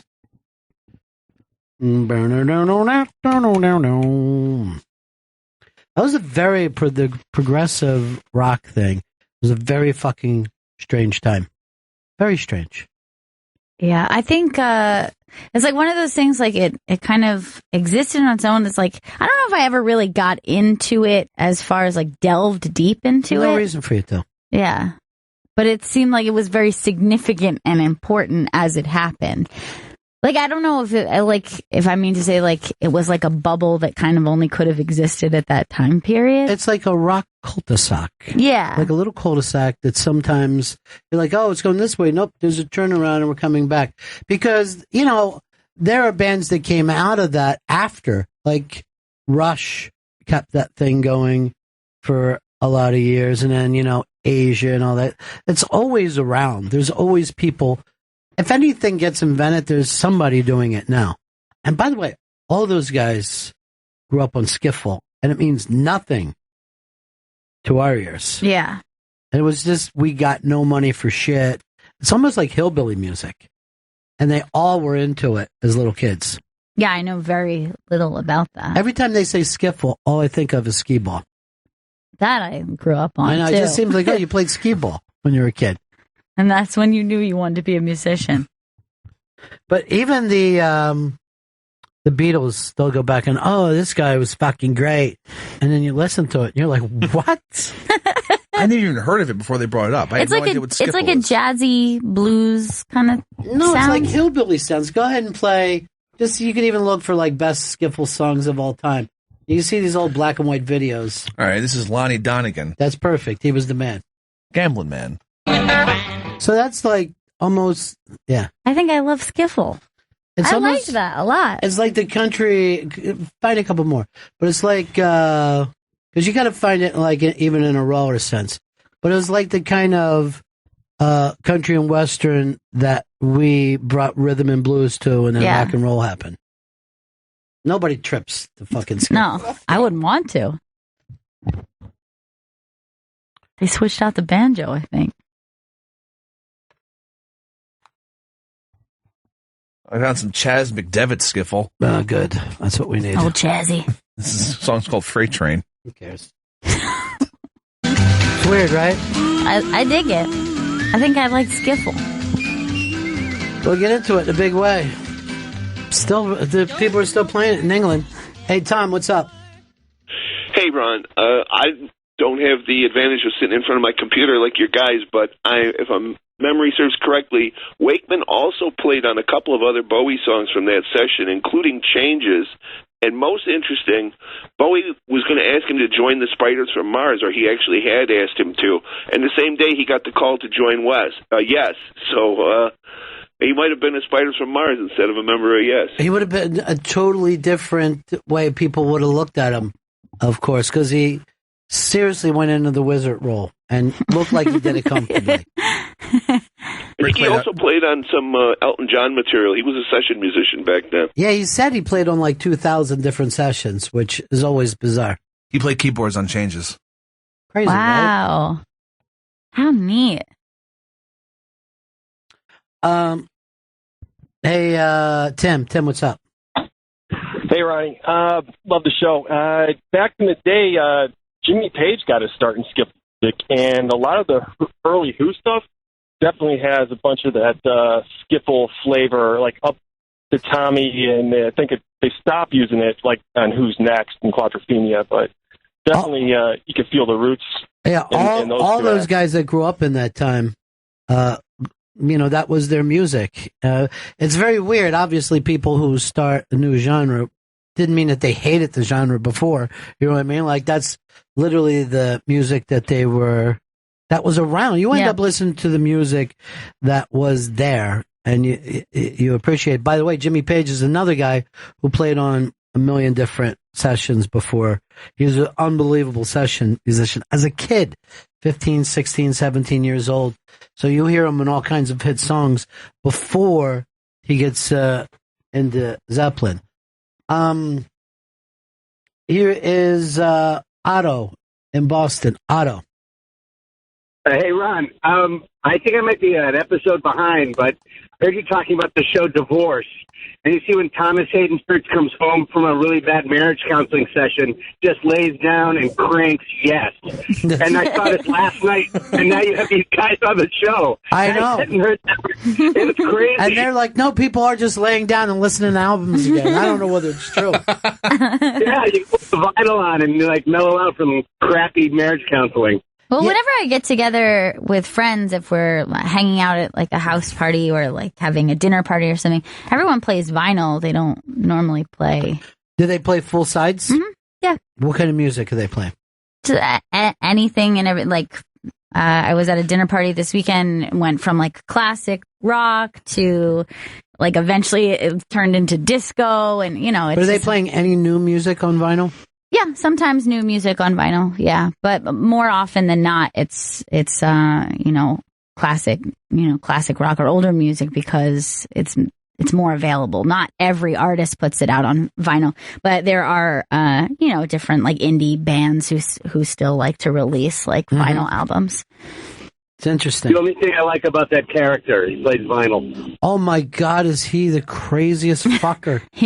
I'm like locked into that show, and he's driving me nuts. Yeah, it's hard to sympathize with him. Oh, did you see the last episode? No, I didn't. I watched the second to last. Anything that you think drives you nuts about him, you got to watch this, and it'll take it 10 times further. He's fucking bizarre. Yeah, I'm watching the most recent one tonight because I had to catch up too. Yeah, he is. That character is about as far from fucking cool as you could possibly get. I can't stand people who dump their personal shit on other people. It always drives me nuts. And like he does such a great job in this one thing of just telling these Mexican workers he's trying to figure out Spanish so he can fucking tell them what a fucking bitch his wife is. It's so annoying. It's driving me nuts, man. I'm yelling, don't do it, dude. But when he said it was one of my favorite things is like he said he's going to dedicate his life to making sure her kids hate her. Like that's how ugly an actual divorce can get. Right. So cruel. Yeah, it's unbelievable. And we actually were talking about that not too long ago, like the idea of if you're going through a divorce, unless that your spouse like actually hurt your children or you feel they're a danger to them, that you should do your best to keep all that personal relationship but guess stuff. What, though? I still think the kids know it's a lie. I still think the kids pick up on the vibe that, the people that gave birth to me don't like each other. And what do you do with that? Right. You know? Yeah, you can. I don't think that's so dangerous, but if you lay out, like, let's say, like their infidelities or, that kind of stuff. I'm saying it could be worse, but when you know you're in a situation with tension. Yeah. And you're a little kid, you can feel it. You can fucking feel it. You just know, even if the people aren't saying those mean things, I think you can pick up that they feel it. And everyone who says, we're just here, our number one priority is the kids, and that's all we care about. That's about the unhappiest thing a human being can say. You know what I mean? That's like saying, look, it's chemo time, and we're going to do it. And there's, you know what I mean? We're going to make the best out of this chemo. That's a nice attitude to have, but there's still chemo being done. I say, drop that acid, find out who fucking switched out the albums. Probably those Planet Apes motherfuckers. Watch out for those guys. But dude, like somebody sees a fucking terrible hallucination and that you didn't see it and then immediately do. Like there was a part of him that thinks that is a planet. I could never even look at that kid again because I now found him to be the ugliest ape face person. And I'm like, why would he have those long sideburns like an ape? Not that I even know that apes have long sideburns. But it just made it like that little ape that you'll see if you're drawing an ape face. Exactly. It gives the definition of the... Oh, disgusting. Disgusting. It's pretty horrifying. That's the word. Horrifying. Speaking of horrifying, Vito put up a piece. I think it's Mouse Eats Spider. Is that what you call it? Yeah, it was this video will scare you because... Now, did you watch it? I did. It was awful. It was disgusting. But you know that the mouse doesn't eat the spider. The mouse is like biting the spider's head. Do you see how it ends? Did you stay around for the end? I didn't make the end. You would not. You have the wrong title up there. You've got to stay to the end. It is the most horrifying thing. It's blowing up on the eye bang. It's not a mouse eating spider. It should be a spider eating mouse. Oh, God. Because you got it the wrong way. Oh, You can't fuck. It's like if you just watched the game the other day you'd have been yelling out that the Bucks lost because they were down 14-0. Which is it? Who wins? Because that makes all the difference in the world to me. I don't want to see a spider eating a mouse. It's all disgusting. He writes, mouse-eating spider will keep you up at night. Did you mean mouse eating like mouse hyphen eating? I meant mouse hyphen eating. No, you No, didn't. but 'cause you just just told said- us that the mouse won.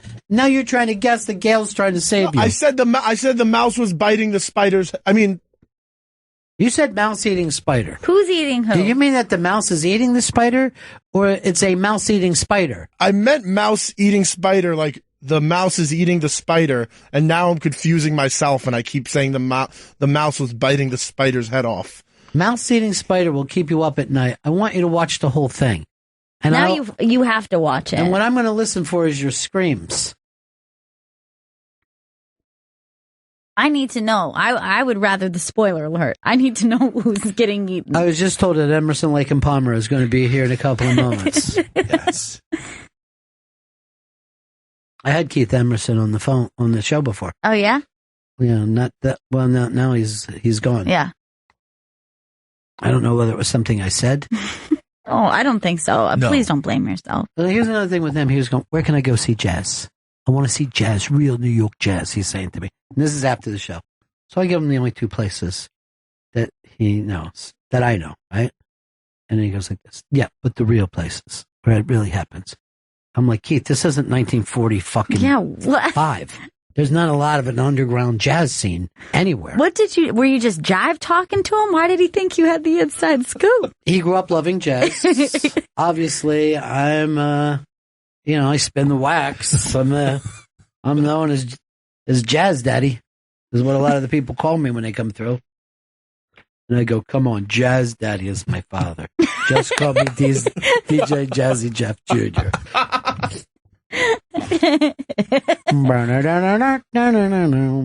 That was weird, right? That was crazy. It was really cool. Yeah, I don't know. I don't know if it ever was. Did you watch it yet?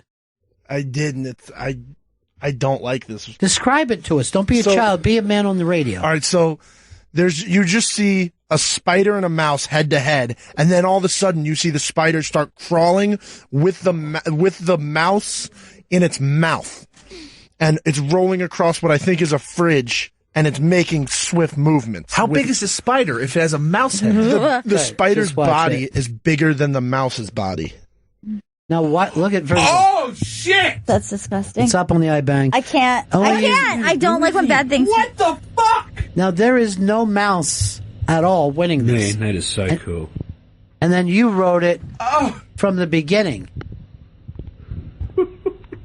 Oh my god, it's huge! I don't like it. That's what he normally yells about dick. You seem so surprised but happy. We should have shown this to Yes. Oh my god. What? No. This. Why would why would nature have a fucking spider that big existing? Why would nature have a spider? Why would nature make a head the size of yours? I don't know. I had to. Hey, did you feel Seems embarrassed cruel. when you were lying to Rick Wakeman right to his face? No, I felt great because the Cubs are going to win. They're going to sweep. I felt really bad. And you know what? Then they were turning to me going, how is it that he's a Cubs fan in New York? I'm like, I don't know. I'd love to know myself. Maybe it's lies, Rick. Maybe it's lies. I can't even look at that spider right now. This is disgusting.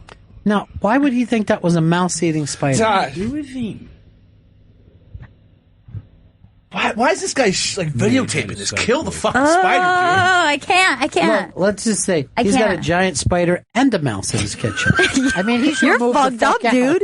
You should be fucking embarrassed. He should be living moved in the fuck fucking out. filth. Fuck. Ugh. I don't like it. This is the worst. I wish- can't deal with giant insects. Now I wish that Vito was right. I wish it was the mouse eating the spider. Yeah. But it's not. All right, Sharon Doc says Rick Wakeman is on the whole Hunky Dory album. Tell that big Cubs melon head that he should be your producer and be handing you this stuff during the show. You actually pulled out a set list, and I don't even know what happened to it. It's a little late for it now, though, right? A little late, the fact that it's sitting next to you over there, and I'm making faces at you, and you're just, what he does is he puts up these giant numbers about what time they have to leave, and everyone there is looking at the number 6. Because he puts it up on that screen, and there'll just be a giant 6 there. I try to angle it so they can't see it. We all see it, dude. It's a huge fucking screen. I wish there was a giant spider to drag you away. Please no. That'd be the worst death. Really? Fucking death by Spider-Man? If I was Spider-Man. somehow... Spider-Man. Death by Spider-Man. I was somehow killed by a giant spider. Veda, what do you say about this fucking story that you put up? I looked at the screenshot and I went, you know what? I'm going to stop here. That's good enough for me. I don't want to watch Okay, this. it's like a fucking Vine, though. It's like takes 8 seconds. It's an 8 I second. don't like things like that. Then why bring it up? Send it to Chris and say, look, you're a man. Could you see whether people would be interested? Stop playing it, Chris. I'm not kidding. I can't. Chris, turn your screen. See how you can see it? Still see I can it? see everything. Oh, God. I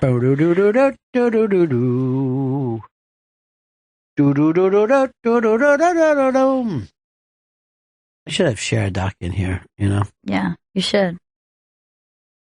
New producer. Chris? Yes. You'll be associate to the associate. God damn it. Associate to this. We'll have an associate producer. And sucks. I know. But what do I do? Your job is to get them peanut butter cups and rub their feet. Oh my God! I don't want to get foot. By the way, did I bring this up on the air about the size of the peanut butter cup that I saw in the window? I don't. All right, so I'm walking past the Hershey store the other day, right? There's a fucking peanut butter cup in the window that's the size of a manhole cover and really thick. It's huge. Yeah. And I thought, that is disgusting. Who would ever want to bite into this? And I thought to myself, I would. Just once. I'm sure that it's not a correct peanut butter to chocolate ratio. I would love to. Look at that. God. Am I making up when I say the size of a manhole cover? I thought you were exaggerating. Bigger than that damn spider. All right, Chris. Dorky. What's this? Like Do we need to break first? Yeah, we should break first. Great news, everybody. What is it? Our favorite Chris Gethard is coming Yay! in. Chris Gethard. Career suicide is happening at the Lynn Redgrave Theater in New York City. Let's take a quick break and be back with Mr. Chris Gethard. My God, Chris Gethard is here with his own theme song. I will never get used to that. I'm not used to it either. I got to tell you, it's always longer than I remember. That Kim Deal has a voice of an angel, though, doesn't Kim she? Deal has a lovely voice.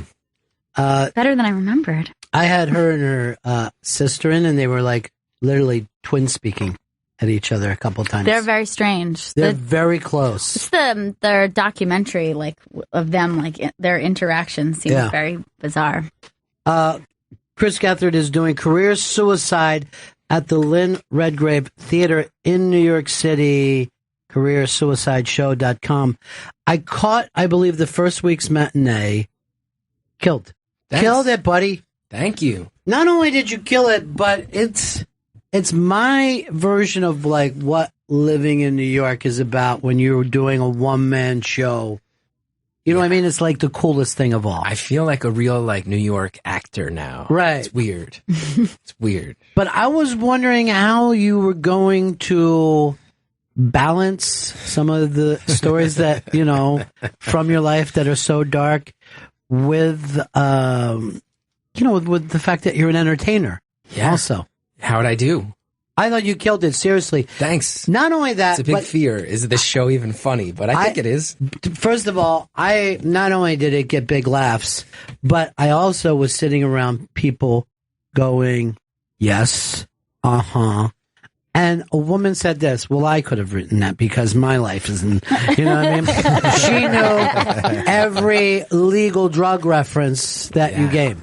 Yeah. That's nice. I'm glad you like it. It's a lot. It's a lot to talk about 8 times a week, but I'm into it. I've been having fun. Do you stay with it?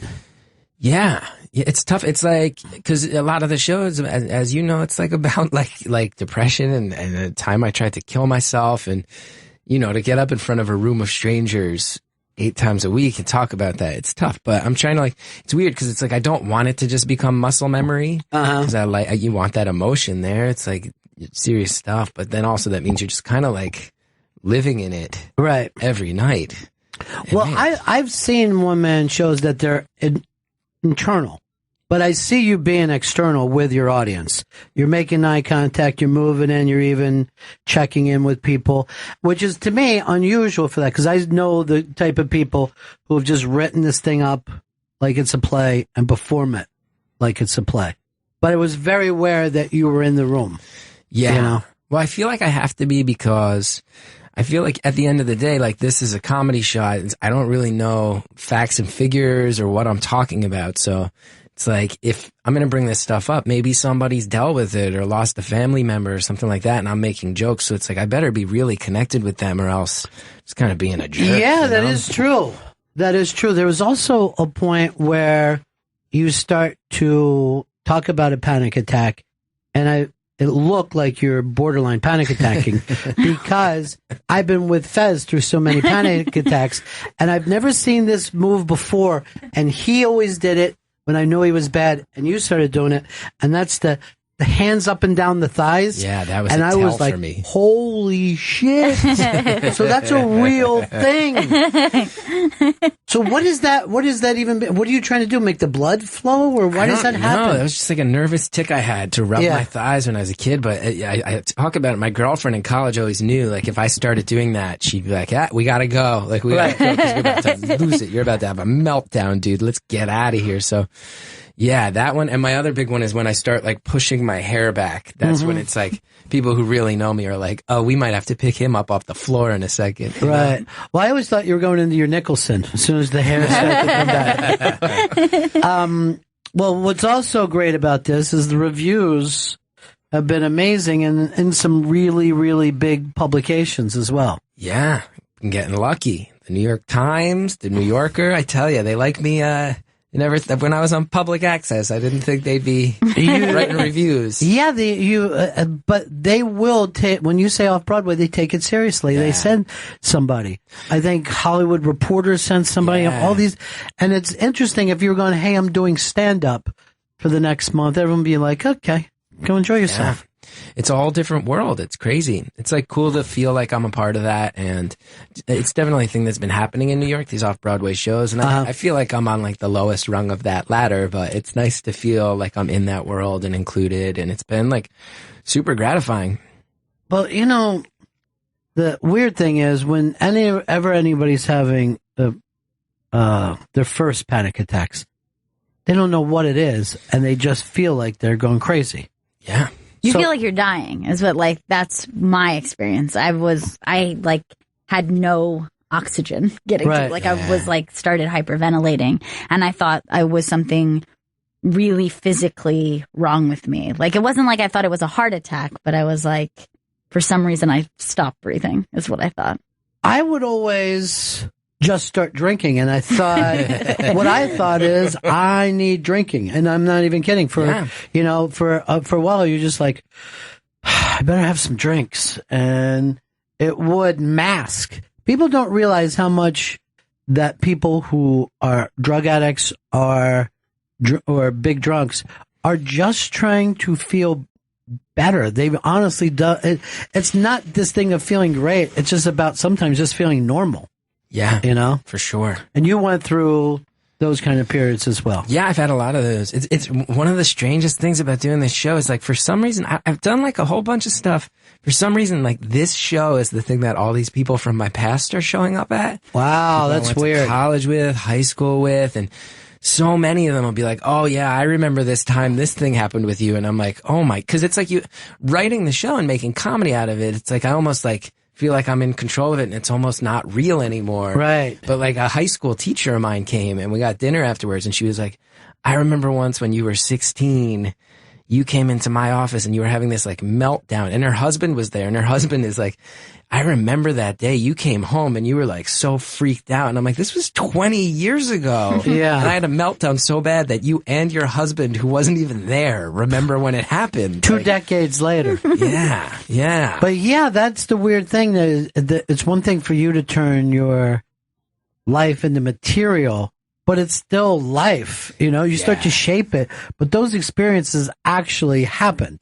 Yeah, and it's very strange. Like, I have that story about a night I went really overboard drinking, and I've had two different friends who were like, "Yo, that night was completely messed up," and they were there for it. And I'm like, "Oh, right." Like, there were other human beings I interacted with who saw that, who were like, it's like funny because some of the people from my past, there's certain sections of the show where they're like, "I just can't laugh at that." Like, I have a friend. That's the part that makes me happy. I have a friend who is there. I have a few people who have come seen the show who were there. I talk about how I did a ton of Molly once, and one friend of mine who's like, I refused to laugh. Like, that was so terrifying and it was so awful and you were so manipulative and I cannot laugh at it. And then another friend of mine was there and she was like, "Thank you for saying that," because I phrased it as saying like some friends of mine wanted to do Molly, and she's like, "It was me. Thanks for saying some friends, because it was just me that got you to do the Molly."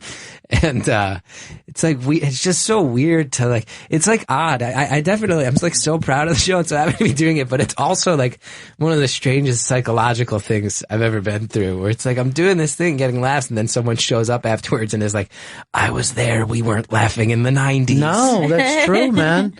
But that's really weird that it's like the guys from Yes were in here and they, there was some crazy stories and they were all laughing about it, but they had broken up over that shit. Like they had said, "We're not a band anymore because of your behavior." You know what I mean? But as you get older, it becomes a little less heavy, particularly if you go back and do the, "Hey, I was nuts" thing with people. Yeah. Here's one of my favorite things about career suicide, and very few people talk about this, but you take your band, your artist, and it shows up in times throughout the show, and I just think that people don't embrace the fact of how important certain music is at certain points of their life. Yeah. I talk a lot about the Smiths throughout my show, which I understand is the biggest cliche that a depressed guy would like the Smiths. Yeah. Like, I get that. But also a place for you to lose various pockets of the audience. Absolutely. Yeah, because you're not saying Michael Jackson or the Beatles. There are still plenty of people who've never heard that band at all. Oh, yeah. I think the large majority of people seeing this show, especially once the reviews hit, because now it's weird. Like, it's nice to get, like, my pre-existing fan base, comedy fans, but now it's like a Times review. Like, I'm getting some of these matinees, like, everyone in there is, like, 70 and up. Right. And I'm singing Morrissey songs to them. You are. It's very surreal. Well, something about the Smiths, I think, too, it's like because it's not everybody was into them, when you meet somebody who likes them, there's like an instant like kindred spirit. You kind of like know all you need to know, and it's that, because so many people don't dig them. And it means something so specific to people who write him off. But I think as you get older, you can appreciate that someone has that thing. Yeah. I was like kicking around on YouTube a couple weeks ago, and so I'm watching this Bryan Adams acoustic set, right? And there's like 3,000 people, and he's just by himself, and he starts to open up with Straight from the Heart, which is just an 80s song. And it was mainly women, which would be, moms now. We're just singing in his back and his face as hard as they can. And you're like, fuck, man, that's their Morrissey. This means something. Maybe it kept them alive at a weird time. I don't know. I saw that once at a Hall & Oates concert. Every woman in the place just started to fucking do a weird dance at the same time. And I'm like, whoa, shit. You needed that in the 80s, I guess. But that was one of my favorite parts of the show, that you would keep tapping back into that, because I don't think anyone brings that up, that you can hear a lyric that can carry you for a while. Yeah, especially when you're young. Yeah. And it's something I've realized more and more is like, the older I get as a comedian, I'm just like, I just want to, like, I always try to remember when I sit down to write, I'm like, how did music make me feel when I was 14? Like, that's what I'm trying to, I want to like get to that part of people. Like, how do you hit them in that part of their guts, That is true though, man. Or like the way it made your mind, I don't know, like I felt very like everything was very possible when you listened to music. Like you were young and it seemed like you could tap into something that you're just like, oh, like the possibilities seemed kind of endless when you were listening to me. And also you could be somewhere else in your mind. Like if you were not happy with your circumstances or you weren't happy with yourself, you could kind of go to that space the way some people do if they're just like, you know, they read and that like if they read books over, you know what I mean? Like that they can enter a space where like you can do what you want to do in that place. All that stuff is true, but I think music is still different from a movie that you escape to, a book that you escape. Music just enters from a different place. I think part of it too for me was always like, because I always loved the punk rock as a kid, and I think there's always that thing with music too of like a movie, you know, like you're probably not going to be an editor or no lighting, but like I always look at the Ramones and it's like my life is better than the Ramones was. Like, and like these guys are idiots and fuck ups and they did this. Like, this is amazing. Like, just like morons, like self-admitted morons from Queens. Yeah. They made one of the best bands of all time. And it looked so crazy romantic from the outside. Yeah. That if you could do that. I remember years ago, Rolling Stone did something on Richard Belzer, who was the MC at Catch a Rising Star. And like he literally had to get out of the cab because he didn't have enough money for the cab fare. He said, just pull over here. Well, I told you where I wanted to go, but just pull over here. And, you know, he was bitching his whole life. And I was a kid reading it and I'm going, this is fucking amazing. He's the MC at Catch a Rising Star. You know, it just seemed. And if you could throw yourself into that, you know what I mean? If you can find some romance about your early failures, life is a lot easier. Well, you with your TV show, whether you know it or not, you're somebody's Morrissey. You know what I mean? There's some kid out there holding on to you. Yeah, I mean, I try not to like think of it too hard because I don't want to like get pretentious or caught up in that, but some of the emails I get, I'm like, it's cool. Like I get emails from kids in, like there's these kids in Houston who wrote me and they're like, we've had a public access show for years because you had yours. So we were like, why can't we make one? And I'm like, hell yeah. Right. Like, I hear things like that a lot where I'm like, you know, I just went and made a thing and now there's a bunch of other people who are like, yeah, I kept going because of that. And that to me is like the best. And I always say with the Gethard show, like, it's never going to be like this big mainstream thing. I've accepted that, but I do feel like my hope is that there will be some people who like take over comedy in 10 years who are like, I used to watch that thing when I was 13. And like, that would mean a lot. That would mean a lot. And there are people that have done that. You know what I mean? There are people who, without meaning to, have started certain movements. It's always funny, like, it's never the first generation of a genre who does well. You know what I mean? It's always the second generation that built. I mean, if you look at CBGB's, and we're talking about the Ramones, everybody after the Ramones who talks about, I mean, even people like you too talk about the Ramones, and you're just like, you couldn't be further away than Ramones right now. But that was the spark. Have you watched the Ramones documentary, End of the Century? Oh yeah. Oh my God, it's like so sad to see how miserable they were. Yeah. Johnny Ramone's like, I'm basically a T-shirt salesman. That's my job. I sell T-shirts. It's not about this band. It's about selling merch. Like, it's like, oh God, this is so sad. Well, Johnny was different than everybody else. Oh, yeah. He was really different. Joey, I feel like if he was still alive, would still be Joey Ramone, though. You know what I mean?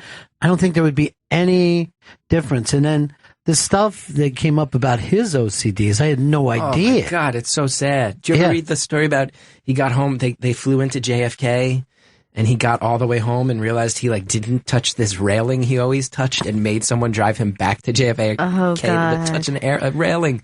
Because he felt like something terrible would happen if he didn't touch the railing. And also when he went back and forth, he felt terrible about it. Like, I can't believe that I'm doing this. That I'm the dude that's going to touch a fucking railing. God, I was so obsessed with it. I had such like a love for them. And when we moved to New York, to me, like that was just like, oh, I'm going to be where they were.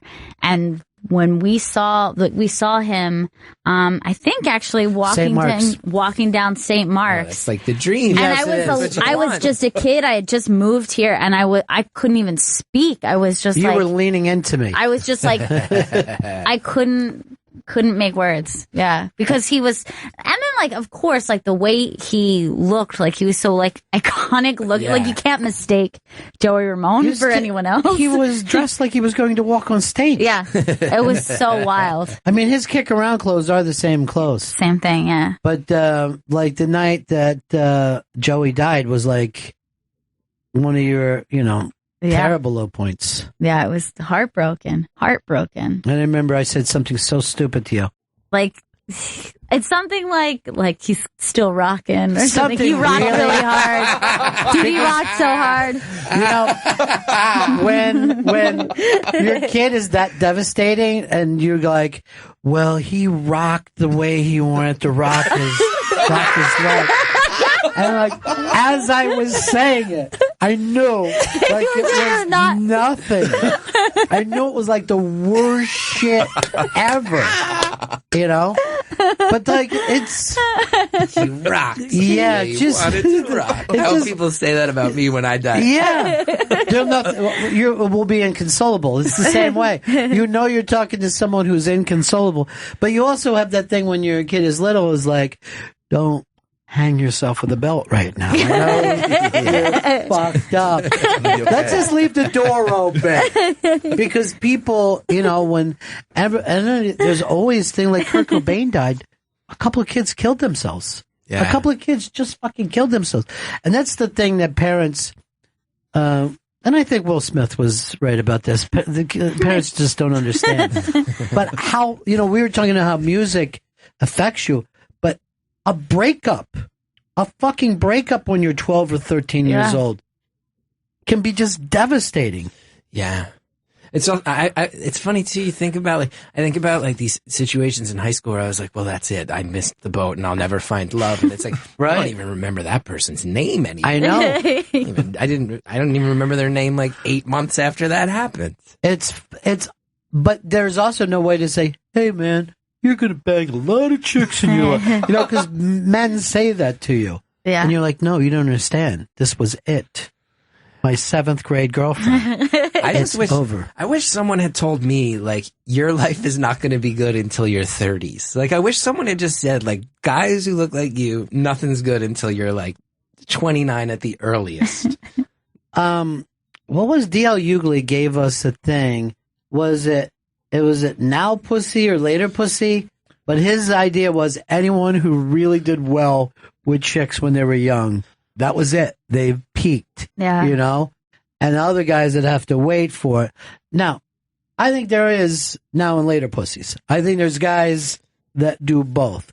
It might be just something to make, I don't know, but like there is something to be said about the people who just enjoyed that time of their life when they were young so much. They never seem to get to hang on to that. Like they're always chasing something. And I honestly think that also like there's something strange, like physical there too. Like people who age well versus like there were, you're on Facebook, so you like see people you knew like in like 4th grade or whatever. And you're just like, wow, you were like a doll when you're a kid. And now I can't even believe it's the same person. Like that's just shocking. Like I just thought you were like superior being to me. I thought you were like, oh, you must be better than me because you were born looking like that.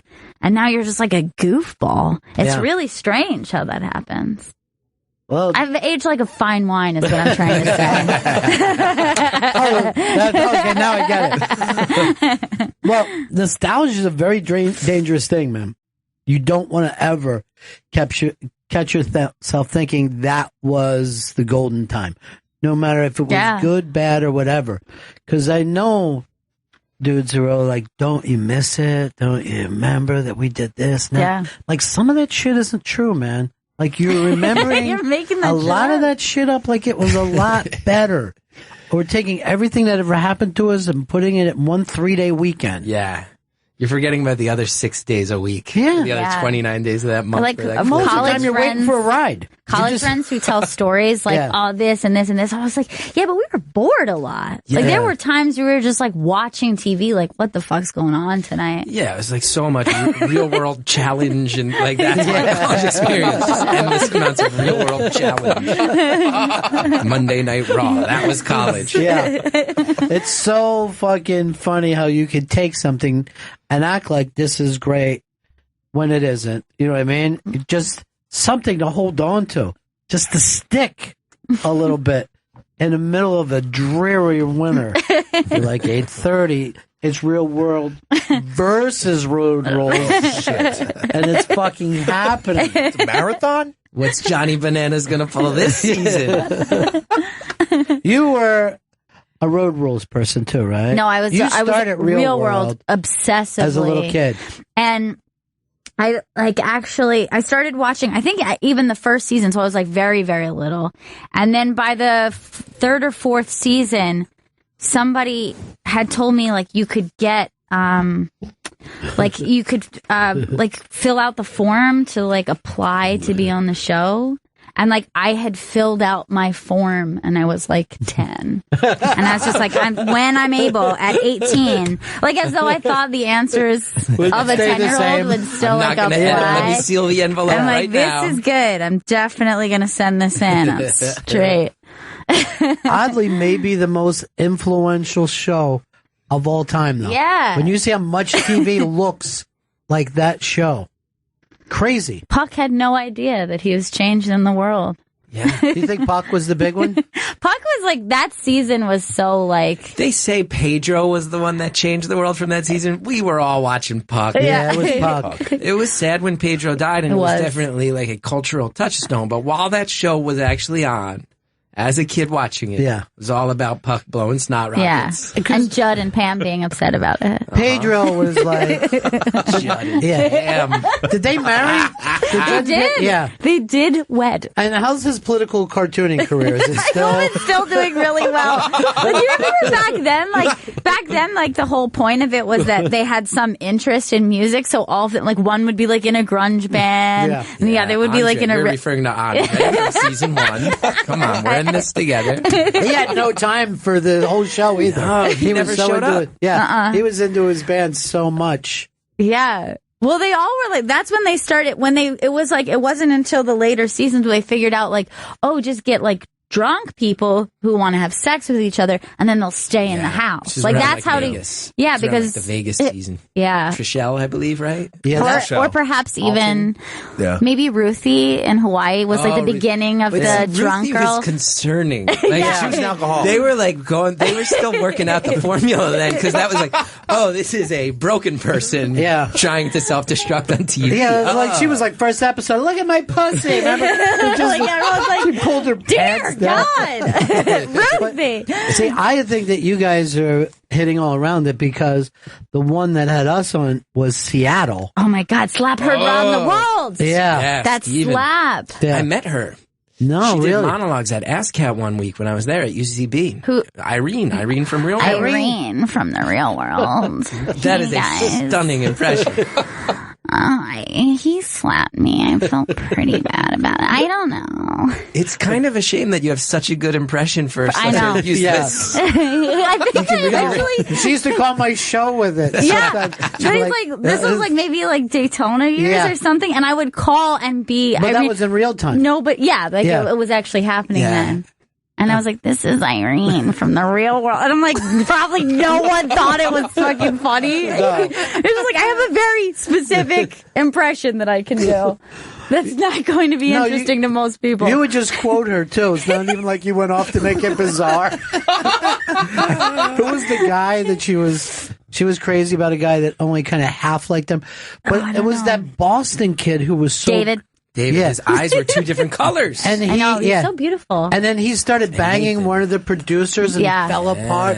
Like, yeah. fucking love you. this is the realest thing you'll ever have. Oh, in the car, right? Yeah. Wasn't he in a car or a phone booth or Yeah. something? In the rain? And then it just stopped right there, like, coming next week. And we were like, what the fuck, man? That was also a good moment, too, because it's like, right, like, this was they can try to package this as romance, but once something like this happens, it's like, oh no, this is a maniac having a meltdown. Right. And seriously, you're like, maybe these producers are abusive. You know what I mean? Yeah. Maybe they push these kids until they've gotten really But that was like the first break, I think, in like the whole Truman Show just like unraveled in that moment. Because there had been like so many seasons before then that it never happened. Because they were very secretive about that stuff. And you ever hear the story about the cameraman who okay, so like they all kind of had a relationship with, you know, the cameramen who would come in and, you know, they knew the producers. They just couldn't address them. So if they did, they'd have to cut it out. So they were like trying to pretend like they weren't around, but they would get attached. They weren't allowed to like know their names. So I think this might have been maybe like Miami or something, but so they had gotten attached to this one cameraman who I think they called like Lucky Charms or something because he had red hair. They called him like the leprechaun or something. And he was like a young, cute guy and they were like buddies with him. And then one day he like stopped showing up and they were like, "Where's Lucky Charms?" And they're like, "Okay, like, come on, you can't ask about that." And they're like, "Did he quit?" And they were like really upset. And then when the season ended, they're like, "He died in a car accident." And they were so pissed because they had like this relationship with him. Yeah, and they were like, "We would have liked to have gone to his funeral or done something." They're like, no, we do not break the fourth wall on Real Worlds. Just like we never had to tell the astronauts when there was trouble with stuff. We just kept it from them. Yep, I guess you're coming back Tuesday. They're not. I like the Boston season because that girl gave a kid alcohol. Remember that? Yeah. Oh yeah, that's right. That was great. Because they like that's Montana, when they had the was that her name? they had the idea that like if they give them jobs, they could keep them like closer. So and then they all did the same job too, right? They would work. At the same so they would some charity thing. There was one the Miami season. They all worked at a bagel store. Yeah. It was not a good idea. It was like dark days. You look at what reality TV is now, and it's like, you know, people get stranded on islands and have to like free themselves. Back then, it's like, can you work 9 to 5 selling hawking bagels to Miami residents? Seattle, they all worked in radio. They all went. Yeah, that's right. That was a radio thing. Yeah. So that was hilarious to me. They're like, "This is really important." I'm like, "No, I work in radio. What you're doing isn't." No one cares about that. It's very strange. Like those early seasons is kind of what I thought. You know, like adulthood. I was like, this was my adulthood. I was like, between that and Reality Bites, I was like, I know exactly how everything's going to be. So hopefully we get to dress the same. Look, like, everyone style doesn't change. Everyone wished they lived in Reality Bites. But the truth is, like, maybe 2 people a generation are 21 with that lifestyle. Everybody else is still like, I guess I'm at home. But in my fantasy, the Ethan Hawke character ends up with the Janine Garofalo character. That's how I made it work in my mind. I was like, see, I can do well for myself. He probably would have been happier with her. Because she was cool as shit in that. She was the best. Well, this is what Chris's career suicide is about. That's what it's about. This breaks into long...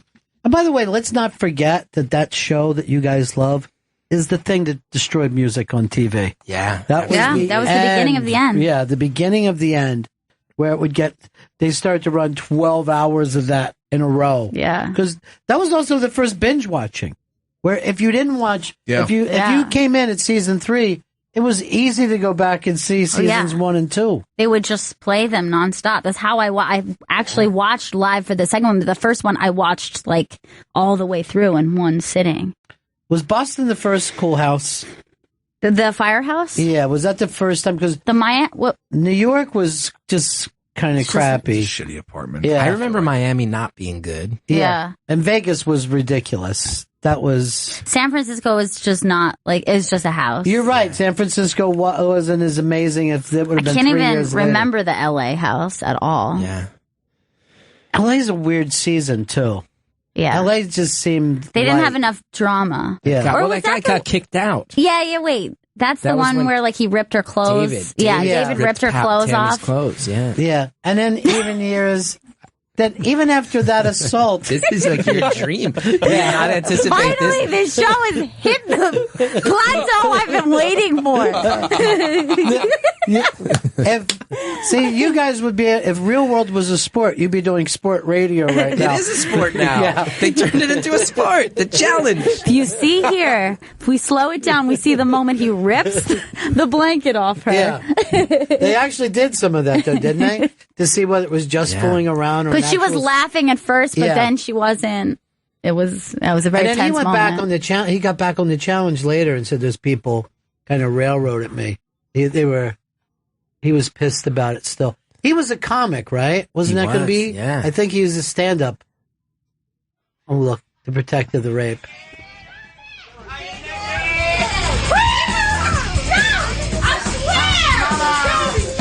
This is like Trump's early years.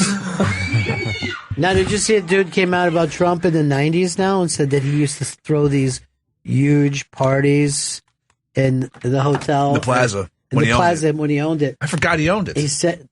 He only owned it for... Remember that was Home Alone 2. Oh, yeah. He came walking out. Hey, kid. The nostalgia. You just said earlier, like, you should never fall into nostalgia. And all we've talked about since is the real world and Home Alone. Well, I meant your own nostalgia, not other... that kind of nostalgia is great. Yeah. Not that your life was better. You guys all realize your life was terrible. That you were glued to these shows week after week. But they said he provided the coke. He said they never saw him do any coke. I don't think he ever did. Yeah, he doesn't seem like he would. But he likes everyone else to get whacked out. There was a photographer there saying there were a bunch of teenage girls and a lot of coke and a lot of booze, and everyone was getting fucked up. And he said that he just liked broads. Like, that's all Trump wanted, was just women. That's it. That's all he cared about. No drugs, no booze, nothing. But they said the parties were crazy at the Plaza. Well, I know one guy that Trump hung out and Clinton hung out with, that if those stories ever get told, I don't know what the hell happened. We might have to reboot everything. It's all over. Yeah. It has to be. Yeah. And he still throws some pretty decent dinner parties. Yeah, sure. Why wouldn't he? Here's what I yell when I'm offered to go. His house is being watched. It is. His house is being watched. Like, I think over some long weekend, the Daily Mail had a long, like picture article of just every dude who went inside and just go visit him, and like a bunch of like young women too. No Slayton. No Slayton. Bobby Slayton's not in that picture. Yeah. Well, this is a crazy election. Crazy. Mary Steenburgen was in here. This is the weirdest to me. She's known the Clintons for 38 years. She was just telling us today. 38 years she's been friends with them since Arkansas. It's really weird. That's got to feel so weird that somebody you know goes on and does something like that. Yeah. Any of the guys that I grew up with, I wouldn't be able to sleep at night knowing that they were running things. I actually did know somebody from childhood that turned out to be on a reality show later at night, and that was Don Vito. Yep. Don Vito was a guy from... Don Vito. Yeah. Wow.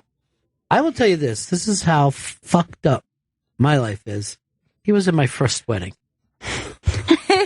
He was an usher in my first wedding. Not even at the wedding. No, he was in it. So wearing a bad tux. This was a close. He was a confidant. Oh yeah. I have tons of stories. But if we ever, like, at the time, we were always thinking, nobody's crazier than this scene. And then it gets on TV, and people agree. That's when you really fucking weird out.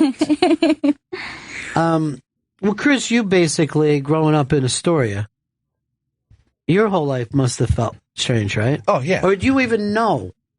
Do you even know that that's weird? I mean, now that I've met other, seen, when I went to college, meeting other people that transferred in from other places, they thought it was very bizarre, just living in the city. Well, look at you. You've never had a driver's license. You've never driven. And there are 99.9% of the country can't relate to that at all. Yeah. And it would be, but you try to say to them, it would be crazy if he drove. It would be so expensive, The parking. I'm not getting up at 7 in the morning. Yeah, the nightmarishness of the parking. But even here, it would cost you $40 a day to come to work. You know what I mean? There's no deal. Just parking. Yeah, just parking alone. Because there's no parking. No. In this neighborhood. It's impossible. The amount of cars you see towed out front of our building is ridiculous. There's someone towed once a week, at least. Have you ever gone down for a tow like that? No, I haven't. I was with a friend of mine not too long ago. We were having something to eat. We went out, and the entire street was towed. Jesus Christ. So we all had to go on the west side, and it's the biggest place. It looks like it's from a Coen Brothers, and it's just... I've been out there. It's insane, right? I got my car towed out. That is one of the most grim places in New York City. I can't believe there hasn't been a movie. There's bulletproof glass, because everyone who shows up, by definition, is furious. Your car is gone, you're out a few $100s, and you have to walk out to the river. Everyone is mad. Yeah, and it's so big that they'll take you out in a golf cart to get your car. Shit. That's what a racket. Peter, you know it, right? Yeah, it's on the highway path. It's where the horses stay too. Yeah, right. They send you out to where the literal animals are. I can't believe that we have to have stalls for the Central Park horses after all these years. When people are pissed about that, I totally get it. Like, if you liked animals at all, you can't even look at those horses. They're so depressing. Yeah.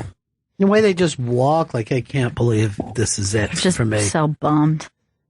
And they're just walking on street. Yeah. It's awful. You ever take one of those? Never. The guys, those drivers don't know shit about New York. They'll just fucking point at things. Why? Yeah, because I walk through the park on the way home all the time, and I just fucking hear people saying that's where John Lennon got shot. I'm like, you're on the east side, dude. I'll just start fucking yelling out, don't listen to him. You're on the east side right now. It's all the way on the other side of the park. You're chasing a carriage down the block, yelling out the real facts. Wake up, man!